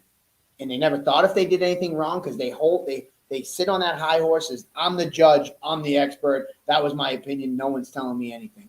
That's where I come in and start being an asshole because, we can. And that gets us nowhere. So we have to come up with some constructive. The asshole doesn't get us anywhere. Yeah, we have to be constructive. Yeah, so the asshole makes it aware something stinks. All right, that's. All right, cool. Moving on. What about fake and Andy bias? What? Fake and bias? I mean, he's not. I think Zach is literally saying everything against that's really what. But it's one of those Cyril nights because Cyril night. That's all. Goes on whooped his ass in the back and looked like he's still a little butthurt. Yeah. So, anyways, the liver kick heard around the world. Peter Barrett versus Chris Burbridge. Chris Burbridge took this fight on 24 hours notice. Shout out to him, jumping on the plane from Alaska. He's already been messaging me and saying, listen, Mike, that reignited my fire. I'm already back in the gym. I'm coming back March 18th at my weight class, 155, on weight, ready to run, ready to go. I want another chance to perform. But either way, it was Peter Barrett's night. The liver kick heard around the world. Let's go. Oh, another head kick. Oh, there it is. Liver kick. It's over, baby. Beautiful. Here go Crow Cop. Wow, you could hear that like a baseball bat and a gunshot. God. I was talking. Oh, another head kick. Oh, there it is. Liver kick. It's over, baby. Beautiful. Here go Crow Cop. Wow. Wow, dude, and I'm amazed that somebody else wrote again. Yes, that's what I said when we were listening to it. I was like, play it again, play it again. Wow, dude, Pete throws everything with bad intentions, and that was a nasty kick. And amazingly, he didn't break anything. Like He had enough padding thing. That was like the straight toes to the liver, just Dude, did you see perfect placement, the nasty marks welt. on his body after? Oh my god! So nasty. Seconds after, and they were just nasty. And Burbrick, a lot of people. I was talking to Pete at the after party about this, but for someone who's 5'9", that's a dangerous dude. You got Zach DiSabatino, who almost got finished by him. The funny thing about Burbrick, he's handed at least 2 or 3 guys their first professional loss that were undefeated before they faced him. He comes out like a bat out of hell in that first round, and I think he hurt Peter with a right hand before that. Yeah, but he hit him with a knee too, right? Punch, a knee. Yeah, there was a bunch of shit, Looking of shit that Burbrick was He's a landing in some crazy paces, and he's not afraid to engage in that kind of firefight. And I think the combined record of all of his opponents that he holds wins over in his professional career is something like 28-6. So he's got some impressive wins on his knowledge. Yeah, he's got some impressive wins on his belt, and the fact that he took this fight on short notice to replace Indruzia to step up against Peter Barrett. I knew Peter Barrett was going to be a significant favorite going into this, but like Burbrick is one of those kind of sleeper, strong. You got to be really careful of minding your P's and Q's fighting this dangerous Alaskan, and he proved it a couple of times with Peter Barrett with that left leg that is comparable to Mirko Krokop's there. I mean, he was throwing to the legs, to the body, to the head a couple of times and making Burbrick guess. And then once he found that target, that fourth and final time with that liver kick, as picture perfect as it gets, Mark Hunt walk away from it, didn't have to follow up, just put the hands up. He knew he had the job done. It was glorious. I knew that was glorious. I had a feeling that fight was going to end in the first round, either which way. And it was Peter Barrett finding home to that left kick. It was beautiful. Yeah, I mean, it's how long is the flight from Alaska to Massachusetts? He left. He took it on 24 hours notice. Yeah. So he left Wednesday. So I say 24 hours, but like for him, like he's like 4 or 5 hours behind us. He left Wednesday afternoon and he arrived Thursday at like 7 a.m. So I think he left 3 o'clock. Alaska, whatever, in Alaska, and he got here 6. It was like a 10-hour combination of flight changes and all that stuff. Yeah, man, it was, you know, Andy and I, and I think we talked about it when we kind of had a hint that we were trying to finagle some stuff, like, arguably like that. We all said, like, this is a tougher fight for people. Like, you know, you think last minute replacement, oh, listen, we're getting anybody who will take the damn fight and you're just throwing them in there because you want to save the fight. This was, this was actually a harder fight. And then I thought a lot of people kind of were like, nah, you're bullshitting us, dude. This is garbage. Like, Chris is coming in to lay down for Pete. And I'm like, no, he's not. Like, he's coming in to throw and come. And that first minute and a half of that fight, like, Chris was coming straight forward. And like we talked about it before the fight, it's like, oh, he'll have the advantage on the ground. If it goes to the ground, Chris got some nasty, like, strong ground game.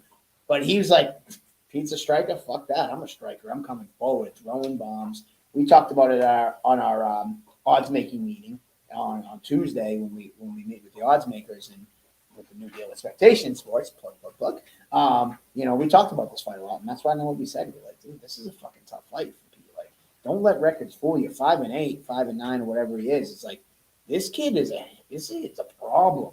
He fought your teammate Zach DeSab, put him out for 6 months. I hurt his arm. Yep. Yeah, he's up in Alaska. They just don't have a ton of things to do up in Alaska. So yeah, he's a lot of moose meat training, and living literally off the land. I mean, you just can see the way he carries himself. This guy is very good at combat, and he showed that he definitely deserves to be in there. But Pete Barrett, you can't really fight Pete Barrett on short notice because he is always in great shape. He's always improving, always sharpening his skills. And it took him, he set that up beautifully. Like you said, head kick, low kick, body kick. He smashed the arms at one point with a serious kick. Chris just didn't know what was coming in. Game over. So Andrew Mack mentioned, he goes, didn't he not know who was fighting until he landed? So to touch on that, the message I sent Chris, and I'm pulling it up, so again, not mixed words. He just basically, I hit him up and I said, how's your weight? I got a last minute fight for you this weekend if you think you can get to 155. He goes, I don't think I can make it, unfortunately. Bummer, no stress. I saw your last fight was at 55, so it's open. Next time is March 18th. He goes, I'll be on way for sure by then. And then he messaged me a little later and he's like, unless that guy wants to do 170, I can definitely make 170 easy. And I was like, let me check it out, blah, blah, blah. And I go, he's in. Actually, I think my thing is maybe I could even see if he would do 165. I think that's possible. Good news is I think we got all your medicals. He goes, I'm sitting at 178. I go, okay, it's 2 a.m. here. So I'll ask him in the morning and let you know. This is 2 a.m. Eastern Standard Time. Okay, my bad. Sounds good. I go, no, it's cool. I'm up working anyways. I just didn't want to message him this late. Next day, he is in. Thumbs up. He goes, could we do 165? Also be able to fly out tomorrow. And then I give him the purse numbers. He goes, shit, I know I can make 170. I'll try to get the extra 5. I told him we do our best. And he was, okay, sounds good. I send him all the fucking flights and everything. And then the day before, I'm trying to find it now, he's like, so is he a striker or a grappler? Hold on. Sends me his ID. I'm flipping. I send him all the flights. So then the night before he flies out. So is this guy more of a striker or grappling? Also, are you guys doing a stream? I said striker, definitely striker. And I go, LOL, Peter Barrett, 13-6. I just looked up and realized we never said a name. You're a gangster. We're like, yep. And I go, yes, we're streaming. And this kid literally in our whole entire conversation from booking the fight, offering the purse, going overweight, to sending them flight information, and then he still didn't even ask the name. He just wanted to know what kind of fighter he was. He was like, striker or grappler. I'm like, oh. Is this 1990? So I scroll up and I'm like, definitely a striker. And then as I scroll up, you're fighting a moose. I'm like, how do you know? Is that because the only reason I scrolled up because I was like, he knows Peter Barrett. So of course he knows he's a striker. Why would he ask me if he's a striker or grappler? So that's prompted me to scroll up through our text. And I'm like, wait a minute, I never said a name. I just asked him what he can weigh. Wow. And this kid is great. I'm looking forward to bringing him back in March 18th because I think he will fight anyone. He'll fight anybody with a full camp. I want to see what he can bring to the table. I think he's owed that. And he's an exciting fighter to have. And that's for Peter Barrett. Come on, man. We got to talk about Peter Barrett. Second to only you for most fights in cage side sister. I think you just hit 23. I think you're at 24. You better get a fucking fight under your belt, so he's going to catch you. Yeah. Which maybe hint, maybe March 18th. Yeah, exactly. So, shout out to Peter Barrett. Great stoppage. That's it, man. UFC maybe future for him. Maybe. We'll see what happens. All right. And last but not least, we have the main event, the lightweight title on the line. Almeida taking on the champ, Jojo Gianetti. His highlights. Around, I think. Nice body shot. Oh, right in front of us. I heard that. Heavy knee. That was to the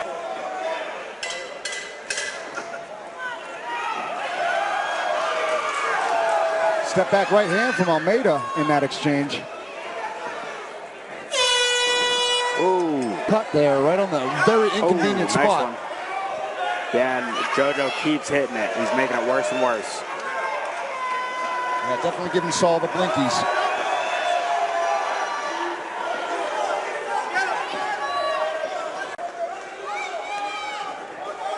There's a head kick, yep. Body head. Gonna use that other hand to push the head. Or a nice elbow to the side of the head. That'll work too. Sure will. Oh, couple of them. Brutal elbows there. And Jojo gets right back to work. And to punctuate this round, 10 seconds 10 left. seconds left. Oh. Go for the De La Hiva. So the Imanari roll, I'm sorry. Guard. And Jojo goes swinging. Wow. Well, there you have it. Our welterweight champion and lightweight champion retains his lightweight belt, and still Joe Gianetti. Oh, Skeletor Gianetti!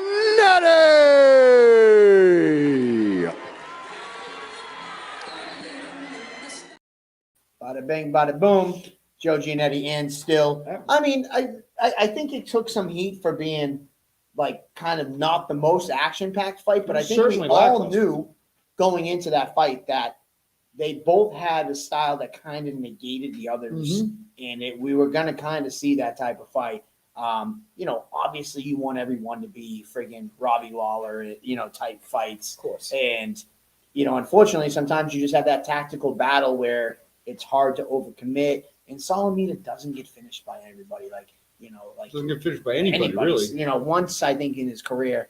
And I don't think Joe's ever been finished either. So there's two very durable fighters that are in there, two high fight IQs, a lot on the stake, a lot of mutual respect for one another's abilities as a fighter. And they kind of had nullifying aspects to all facets of their game. And if anything, it was Joe that was able to kick up the aggression in the first 3 rounds. Because honestly, first 2 rounds, it was not too much going on. It started heating up as the fight got on and went on later. Joe was able to start piecing together some big combos, but it took a while for both guys to really start committing, and that's just a testament to the stakes of what was on the line and where they're both at in their careers, and just kind of how skilled they are that they can nullify someone as talented as their counterpart that was in there.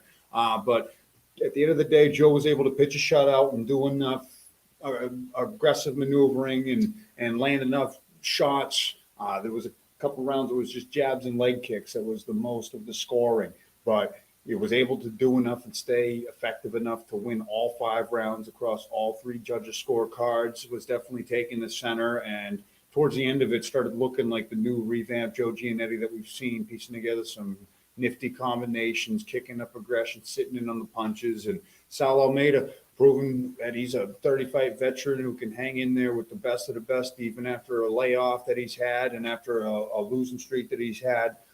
And I think that he knocked a lot of rust off of his joints, and I want to see him back in at 155 pounds as well and watch him make another run, because at the end of the day, that was a competitive fight that started heating up as it went on, and if those two were to meet again, maybe they wouldn't have such a feeling out process. True. Round 6 through 10 might be a little bit different. I don't want to see round 6 through 10. Sorry, guys. I think let's put a bow on that fight. I said it before. I was honored that after all these years that I'd watched Almeida fighting. I think that it was nice to have him finally in our cage and grace our cage. It was a true honor to have him fight. Joe Gianetti picks up the win. You're going to hear it once. Hold on. Stick around for photos. We're going to post Martinez photos afterwards. They're already on our Facebook. But real quick, I see Tyler Pimento mention stats. I believe we do have stats from Spectation Sports. I don't know if producer Joe will be able to pull them up, or maybe we can just give him a quick read if he shows them to me on the screen. If not, I do know that's going to be a feature with our Spectation thing, that they have a live statistician. They haven't sent it to us yet. I just got the update. So great job, Joe. Thank you. But they will have live stats that will be going out. So it's not ready and available yet, but that is something that's coming down the pipeline with those guys. I am just going to clear the air once. I'm going to talk about it once, and I will never talk about it again. And if you want to know the truth, you can come back to Table Titans, and you can hear it from my mouth.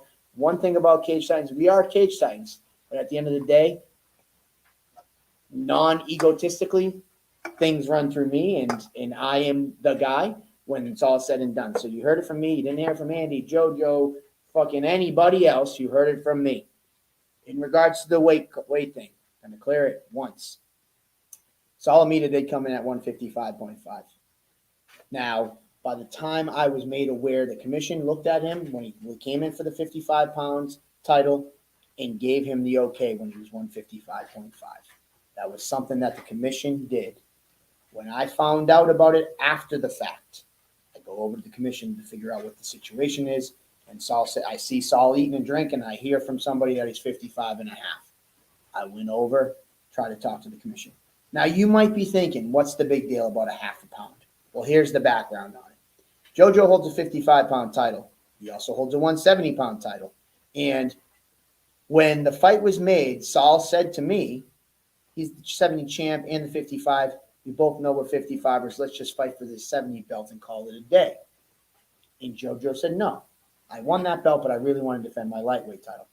Now here we go back to Saul. He only wants to fight for his lightweight title. Okay, cool. Well, I know Joe's had problems missing weight in the past. So let's put a clause in. If he misses weight, I want $1,000. Okay, let me run that by Joe. Joe, Saul wants $1,000 if you miss weight. Cool, I'm making fucking weight anyways. So cool, give him $1,000. But I want $1,000 if he misses weight. All right, cool. Done. Go to the two of them. They all agree. So why was weight a big issue? There's a little background on why it was. So when Saul missed weight by a half a pound for a title fight that was supposed to be 155 even, though he got the okay from the commission, so Saul did nothing wrong. He got on the scale. He was told he was okay. He walked away. The commission wasn't aware of all this back and how important it was. So by the time I find out about it, I have to go over there and I say, he was 55 and a half. He wasn't even. I heard varying reports. Oh, he had his socks on. Oh, he had his shorts on. Then I heard that it wasn't true. He had a towel around him, but they looked over and saw the towel and he had socks on, even though he was naked behind a towel. A lot of weird controversy about what really was the weight. And also, half-pound socks? Well, here's the next segue. They were wet, maybe. Here's the next segue. The commission scale only does half pounds or 0.5s, I should call it. We don't know. Is it a half a pound? So is it 8 ounces? Could have been 0.2. He could have been 0.1 over, 0.2 over, 0.3 over, 0.4, 1 ounce, 2 ounce, 3 ounce, 4 ounce, all the way up to 8 ounces. So we don't know. Now, the commission has customarily in the past, whether you agree or not, has looked at fighters who are a half a pound over and go, well, you got your shorts on, you got, whatever. You know what, I'm not going to make you get naked because we're not the UFC. It's a local show there. I'm not going to make you get naked here at this restaurant or this. We'll call it even. Because they know that they have that 0.5 issue that goes on because there's no way to track what they really are. It's not a balance scale. It's not as easy as saying if it touches, it doesn't. If it does, it doesn't. This is very reminiscent. If you remember back in the day, GSP had the same issue. He made 170.5 in a title fight in Canada, and everybody lambasted those guys. And they're like, Canada pulled some strings for him. And they're like, we do this all the time. The 0.5 thing, we know it. We round down, and that's it. And this has happened in the UFC, and they were like, this is common practice. And to be quite honest, it is a common practice within on the local level. So under normal circumstances, it's not a huge deal.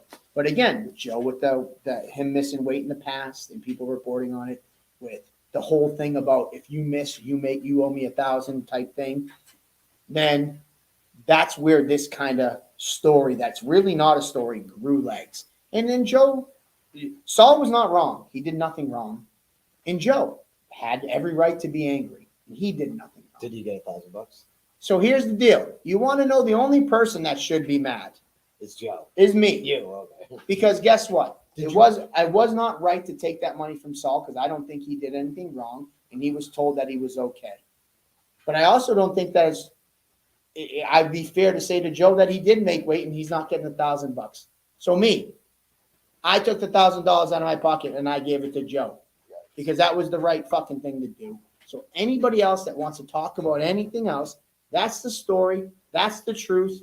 You heard it from me first. If you're a media member who wants to bitch about it and you've never been in the cage or at the cut weight, suck a toe. Simple as that. I'm not saying that, but I just want you to hear the truth behind from me directly. Clear the air for Saul, clear the air for JoJo, clear the air for anybody. You heard it here.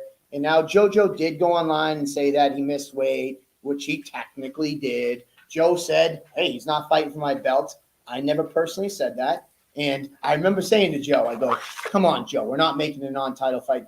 And I was like, you can do what you want to do, but we're not making a non-title fight. He's like, I'm not giving him my belt if I win. And we did have like a little playful back and forth. And I said, you can do what you want. And Joe said to me, all I care about personally is that you don't lie and say he made 55. Make sure you announce 55 and a half. if you go back and watch the weigh-ins, Andy said 55, and I gave him a death stare. But on the fight night, he actually called him 55 and a half. That's all Joe wanted. So that was his only stipulation. And he didn't even ask for the fucking $1,000. I still give it to him anyways because I know that was the right thing to do. He didn't even ask for that. To be fair, on weigh-ins, I usually don't go crazy with the weights and the 0.5s or whatnot. I don't even say the weigh-ins at the nicknames at weigh-ins. I just want that to move on so people. So end of the day, that's the story. And there was a lot of weird controversy, but that's just the truth of the matter. And do what you want with it. And that's it, man. I mean, at the end of the day, it's all a moot point now because, Joe defended his title. He kept his title. And he's $1,000 richer. And I'm $1,000 poorer. But anyways, it was the right thing to do. And you do the right thing whether you have to or don't. Just like I always tell these guys and anybody who listen, do you return the damn shopping cart when you're grocery shopping? No one would judge you differently if you didn't. But it's the right fucking thing to do. So you return the shopping cart whether no one's looking, whether they're looking or not. And that's what you do. So that's my story for the life. And there you go. I was happy to have that fight. I know it wasn't the most exciting Cage Titans fight we've ever had, but Almeida is a veteran and he brings it. And that's just his style. And Joe passed the test. So good job to Joe. He was already messaging me the next day saying, hey, so-and-so in the UFC needs an opponent. He's already texted me today. He's ready to go. He said, put me on March 18th. If I got to keep fighting until the UFC can't deny me anymore, I'll just keep doing it. And that's the updates status. So, yeah, man, there we go. What do you got? Listen, we've covered all the bases. We covered all the fights. I think we did it all justice. Rob Pico. Tell JoJo his wheel bearings is now $995. Listen, this is probably Shout out to Rob Pico for being a super fan that he is. 20 front row tickets that he bought for this show, and he always goes above and beyond.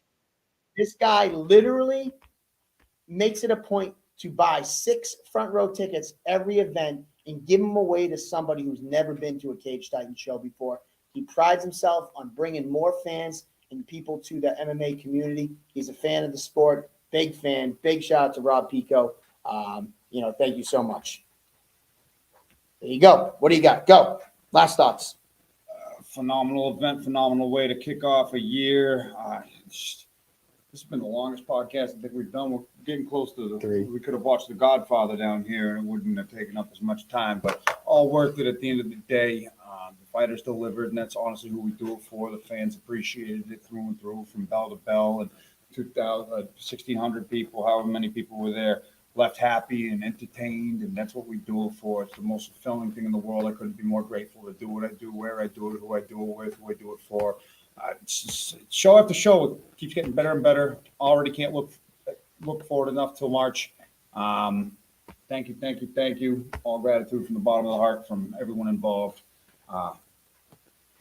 Just great success. Can't wait to the next one already. This is what the fuck we do. All right. GG. Cupcakes. GG. What's that? GG. Good game. Oh, I was like, what an event. So, highlight of the night for you before we wrap it up after 3 hours of a podcast. But people still seem to enjoy it, even though Ciro says no one does. Moment of the night for you. Yelling at the commission of their absurdity and their thickness. That wasn't the event. But it still is one of those obscure highlights of the night where I don't care. I'll beat that horse until it's dead 10 times over and have fun doing it too.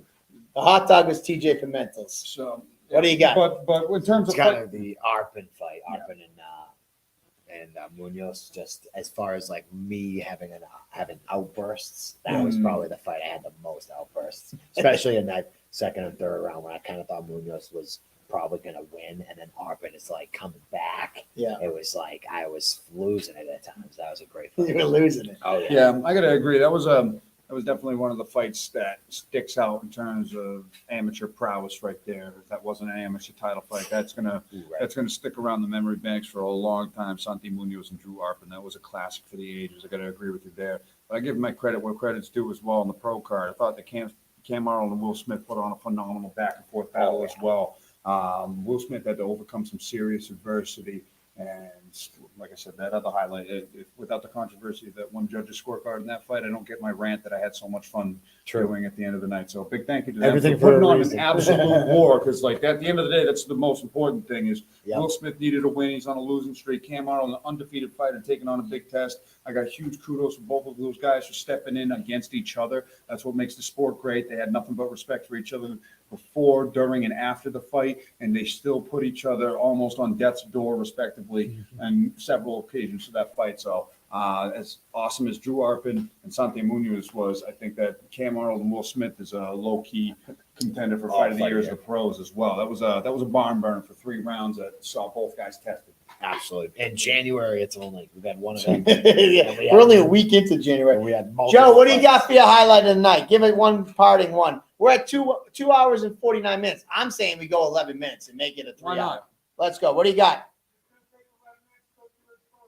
11 minutes. Well, we're going to keep talking. Let's go through the photos and keep us on because we can talk through the photos. Andy versus Valdina's stash. Andy, no contest yet. I love that fucking energy. Hey, whoa. Hide my fucking thing. Come on. I don't need people seeing my messages. Oh, Jesus Christ. It's all right. He didn't know they were there. It's all good. Jeez. That's a big fuck up juicy on us. Hopefully not. Andrew Valdina V for the. Are we unmuted? All right, cool. I can't see that other page. So we got those little guys. And Owen. There's Owen there. Andrew Valdina. Yeah. So here we go. We got the little guys starting things off. A big part of the show has been opening these up with the little kids grappling. BTT Taunton. Shout out to BTT Taunton. These little guys really put it out there.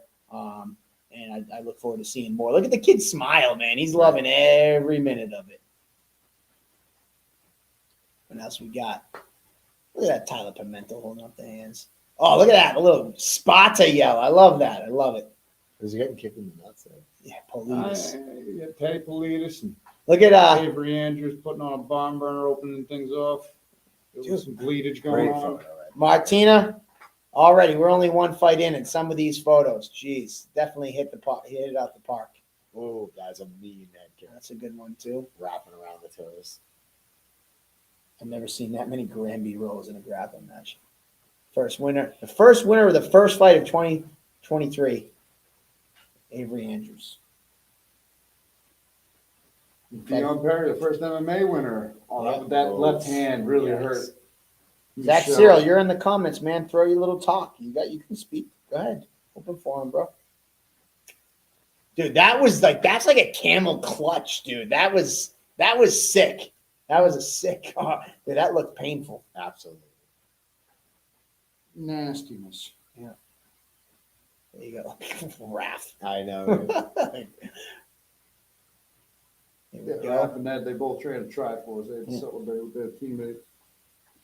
Wakefield buyers. Lexus. Dude, the Thrones were the fucking shorts of the night. Lexus has them. Sandy Munoz has them. And I think there was one other guy later on in the pros. Who else had them? Oh, Valdina. Valdina had the purple. What else we got to do? Look at that. That's a great photo right there. I like that one. That's a good celebration. And we got handsome looking corner. Ooh, I like that. This is Noon versus Sanford. Yeah. Yeah, that overhand left was crisp and money all night. On the button. Yep. Oh, yeah. Almost. Nice little left hook. Oh, Left hand again. there we go. Dude, that left hand just firing. Yeah, watch. You can come look at the pictures. Jesse Erickson's thing. Here we go. Oh, you just replay it. Well, no, we're on air, but Yeah, we're on this. there we go. The second appearance of the purple shorts. Yeah. And actually, Santi had purple hand wraps on as well. Yeah, he did. Yeah, Yep. I know. Purple shorts went 3-0, Andrew Valdina. That is correct. Yeah, it looked like a knee that caught up there, the shin. And yes, shout out to Martina. She Crushing it as always with the photos. Yeah, Yep. Drew Arpin's face was. she was deep hustling with throughout pulse. the day to get these edited so we can get them on air. So I'm glad we were able to do that for her. I was sure that eye was Yeah. going to be more of a problem for him, and it just wasn't really. He fought through it. Drama brewing in the normal MMA community. Yeah. Oh, look at that jab. Arpin's Drama. jab. What's the drama? We don't talk about it. I said my piece. We're not talking. I love the double jab. Martina actually sent it to me and said, she goes, this is poster worthy for the next fight. So good shot. I like that. I like that shot. Little hand hearts. There you go. Is this Raph again? That's the second try for us. And look at that nice beard on Pete Jeffrey. Yeah. I almost didn't recognize him. Triforce went 2-0. Oh, look at that. Kick for kick. Trick or treat. That's our Halloween card. Trick or treat. Smell my feet. Oh, is that right? Lindsay Kelly had some big amplitude takedowns here. Was able to get some good control time. She's a dog, man. We didn't really get to. Is that the back fist? Work. Oh, that's the back fist right there. Or the radial. What do they call it? Radial strike. Yeah, the radial strike. And look at that. Look at the way her neck is bent. Yeah, exactly. That's not good. Not good. She was rocked pretty bad, down on the knees, turning her back. Oh, hand heart. Another heart. Look at all the hand hearts coming out. Tremendous finish from Amanda Ferreira. Yeah. There we go. Jake Pillow, the Gorilla Crew with their first win, and don't even show the picture. You guys are gonna try to make me cry at the end of the show too. They're gonna show it. Here we go. Again. Look at that, Attalla with the head kicks. Layton's Look at that. grappling. Look at his face. Oh my His god. hands. That's that. Oh, this is a kick. Well, why is that illegal? I don't know. Stay on this for a second. What are you saying is legal about that? There's nothing illegal about that, I don't think. He's cartwheel kicking him, and I don't think you're supposed to directly up kick like a heel kick to someone in the guard or standing over you. But what Layton's doing is kind of standing over him, and he would post up and cartwheel it like a roundhouse kick from off of his back a couple of times, and the ref told him that was illegal. So I'm curious. I could be wrong. That might be written in the rules. I don't see why they can't up kick, but he's posted on a hand like he's doing a cartwheel kick from the guard right there. So that isn't the same definition of the kick that is defined. Who was the as ref in this illegal. fight? Kevin McDonald. He would know probably better. He Actually, would, but I can also see the confusion happening in the middle of a fight of like, oh, you can't throw an up kick. That's not an up kick. That's a cartwheel kick. Don't argue with me. Just fight and don't do it again. So, but I'd like to see it's that illegal clarified. because he is a grounded opponent. But Layton's standing up on 2 feet. He's not grounded, so that makes no sense right there. Yeah, I don't You understand. can't that throw either. it to a grounded opponent, but if I am the one grounded, why shouldn't I be able to kick my opponent? But you who's can't. not You see grounded? people throw up kicks all the time. Yeah, I don't think you can throw an up kick like a Nico Price to James You Vick. can't kick the head Stop. as a grounded opponent. I don't think that. I That- wouldn't that even. doesn't make I sense wouldn't either. surprise me if they don't even have a rule for this because they would never probably think that a grounded guy could throw up. Right. Throw a kick to somebody. Yeah, that's weird. I don't know. I have the rule book in my laptop bag. We're gonna pull that out after we get off the air. Oh, hold on, Tyler Pimentel. Go ahead, Tyler. Yep. You cannot kick to the head when you're grounded. You can kick to the body, not the head. Oh, so you're saying that in an amateur fight, as somebody's coming down into your guard, you can't up kick him to the face? Yes. Gotcha. Exactly. Understood. You can up kick to the body. You can't up kick to the head. But that wasn't technically an up kick. It's an up kick. That was more of a He's a roundhouse. grounded opponent. His hands on the ground holding weight. So what I think what we're You losing. can't throw a cartwheel kick in an amateur MMA fight. Not as an amateur, no. Okay. Why? There we go. I've seen it before, though. I've seen it before. I've seen the cartwheel kicks and the rolling thunders before, though. Not as an amateur. In a rolling thunder, your hand doesn't touch the ground. Ah. Well, I appreciate your feedback. There you go. Shout out to Tyler I still Pimentel. think it's silly. And yeah, it might be silly, but it is the rule. If it's the rule, it's the rule. And honestly, Kevin McDonald, I would tend to lean towards him. He's one of the most experienced referees in New England. So I can still question it. I mean, I definitely question it, but You can question it, but you still get the commentators. yeah. All right. That's There you kind of go. my job is to not shut up, though. All right, moving on. Thank you, Tyler. That's literally my definition. I gotta be observant, go. analytical, and commentate as I see it. And I see that rule is silly. Yeah, that's a nice leg kick by Attalla. What I was saying, what do you do about it? That's the most important. I'm not looking at that picture. There it is. Keep going. No, go back to that picture. I gotta see it again. Go back to that picture, Joe. Oh, Yes. that is a great. That's picture. about all as right. good Fine. as I it can gets, man. now that I got that emotion out for on air. I'm not going to come back to that. About Fun. as good as it gets. That is about as good as it gets. All right. Shout out to those guys. Can't They're go on, badass shout ones. out. There we go. I'll talk to you. I'll text you when I leave. Yeah. Take it easy, Donnie. All right. There you go. I never will. Here's the hot dog. What is it, glizzy? Wiener. I don't understand why it's called the glizzy. So those are definitely steamed buns. They go down way easier. Yeah, I think the steamed buns definitely helped us. So you think we could do the rematch? If we had some moist buns, I think it would be. Well, because also you got to remember that was wrapped in tinfoil, so the steam Yes. like permeated It lubes, the bun. it lubes the wiener. Yeah. Dude, Johnny, you go back to Johnny. Talking about emotion. Jesus. Dude, what are you cheesing so hard for? He's talking about stuffing hot dogs down his face. I couldn't help it. It's hilarious. All right, next. There's the big title fight. One of many slams that Smythe had. Yep. Interesting fight. Fucking moist. Laughing at you guys. It was that close, that Kimura? I mean, Yeah, it was pretty nasty towards the Okay. end. You rolled him Nate over Russell with that, said he right? barely felt it, and I believe him because he's an animal. But yeah, he was able to snatch that arm up, and Nate Russell was able to straight arm out of it. But for a minute there, it was looking pretty nasty. There he is walking around with the two belts. And he definitely due for that kid to go pro. My kid's proving all he has to prove as an amateur, Tyler Smythe. Yep. There's it with all his belts. Cage Times champ, NEF champ, now going pro. That's an ugly looking guy. Keep on going. Why is that a highlight picture? Definitely don't need to be highlight. But this fight right here is going to be bananas. Mm-hmm. May 27th. Unfortunately, we got to wait to see that one.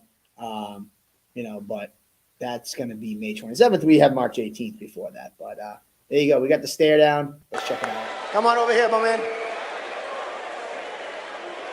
I don't know about you, man. We might need to get a bigger cage. So let's bring them together, girls. Come over, get the title. The first ever Cage Titans Heavyweight Championship in 13 years is going down May 27th. So let's stare these guys down and make some noise for these two behemoths.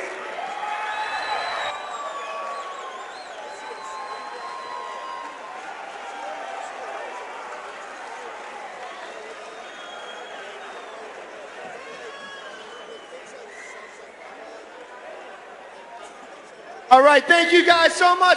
May 27th, it's going down. History's being made. Rasquash. All right, dude. If you saw that video, the ring girl behind, she is so little. But Battles is a huge guy, and dude, next to Rasquash, she's not. All right, the walkout of the day, Jerry Muse. He had the submission of the night and the performance of the night. He also had the walkout of the night, bust out the first ever twister inside Cage Titans history. You should get that still photo of it. There's the setup. Oh, Andrew Mack. Hold on.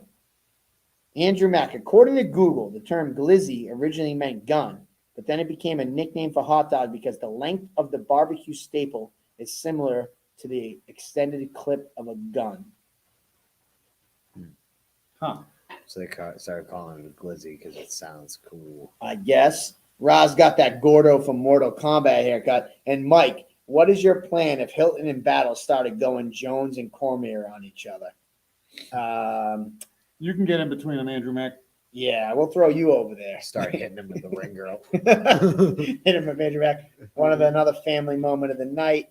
Seth Basler traveling all the way from Illinois with his son. He said this was a bucket list type thing. He was so important to him to share this moment with his kid. And as a father of 5, I got to say, this is definitely a feel-good moment and to share this with him. In New York, glizzy means something else. That's what Cage Libby's telling me. Vanessa Mason, Andrew Mack. How about tasers or horse tranquilizers? All right, here's the third purple short guy of the night, the Gladiator. What do you got to say about that friggin' the celebration? I got to say the celebration was legit. On point. Yeah, on point. Part of me was kind of like, oh, man, I feel bad for Seth doing the celebration. But then the other part of me was like, it was a cool moment, and Seth said, like, listen, my son knows I'm fighting. Like, I might win, I might lose. Like, don't treat me any differently. So, he knew what he was getting in for. So I kind of softened the blow a little bit. Valdina, 2-0 as a pro. Luciani. Next up, throwing bombs, banging moms. Aaron Hughes taking on Matt Denning. That first guillotine attempt, he jumped it. Didn't get this one, but he stayed persistent with it.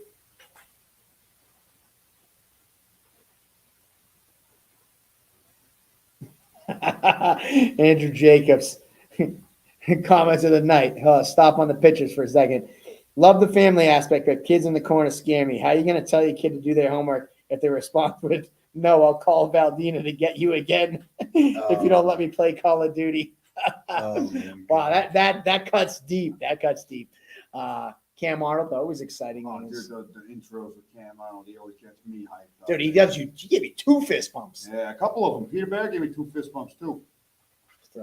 Throwing those mallets. Look at that. What Richie called it, the mallet. Yeah, throwing the mallet. Look at Mikey De Silva doing the ooh. Yeah, dude, I'm telling you, that first round was all Cam Arnold for the first 2 minutes, and then Will Smith. That knee grazed the chin, hit him in the chest, and then as he landed into this takedown, Will Smith's eyes were kind of like bugging in the back of his head a little bit. So Cam Arnold, even though he was, you comment that was blood. What if that's sriracha sauce on his shorts?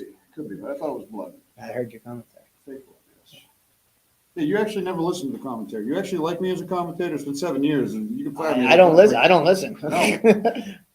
I actually only watched this fight because I knew the controversy surrounding your opinion. Was I fucking wrong? Oof, is that the body shot right there? Oh. Yeah, go back to that body shot. Yeah, it got right up on right in the solar plexus. Now, so here's an interesting thing. I actually kind of talked a little bit with Cam because he was at the after party, and it was like that third round. Again, I do not watch the fights fully with my full attention when I'm at fight night. But I remember in my head thinking, and the couple times I looked up, wow, this third round's close. It could go either way.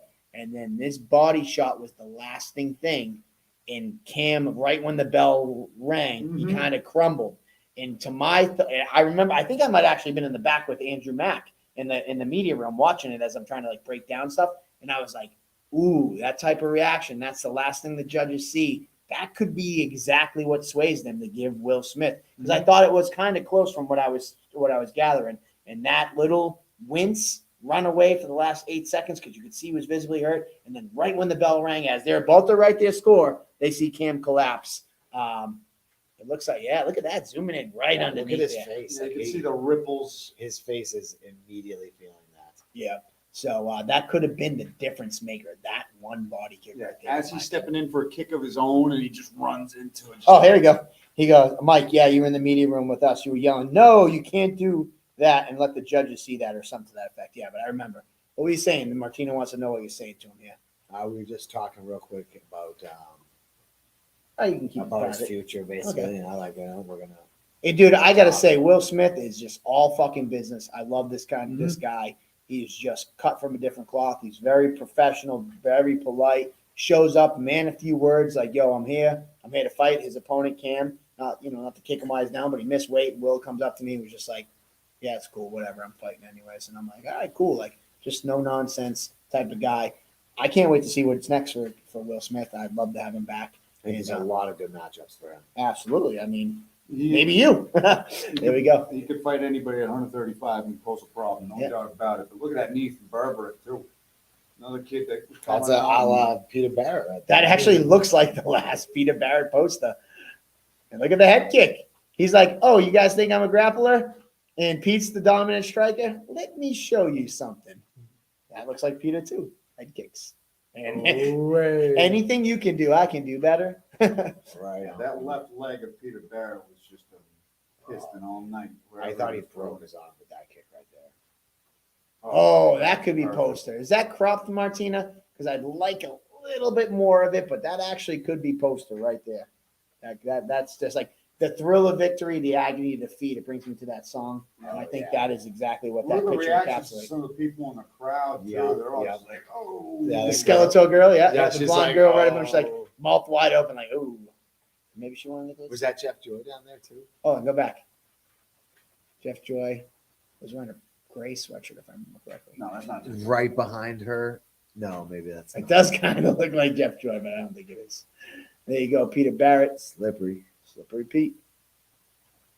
Slippery as ever. Slippery Pete with the Swedish fish shirts. We should run a contest. What's next? Peter Barrett, Slippery Pete, T-shirt design. He always got a good one. Oh, he skipped his little corner picture. We want to see his corner picture. Who was in his corner? Andy Code, Jerry Muse making an appearance, and then Joe Lozano. Here we go, the main event.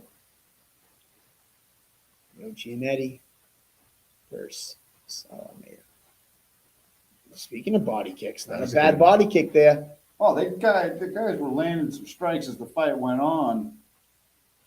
Took a while, you know. Marinating. That's an interesting picture. Got a little bloodied there. I think I cut open up in the third round, if I'm not mistaken.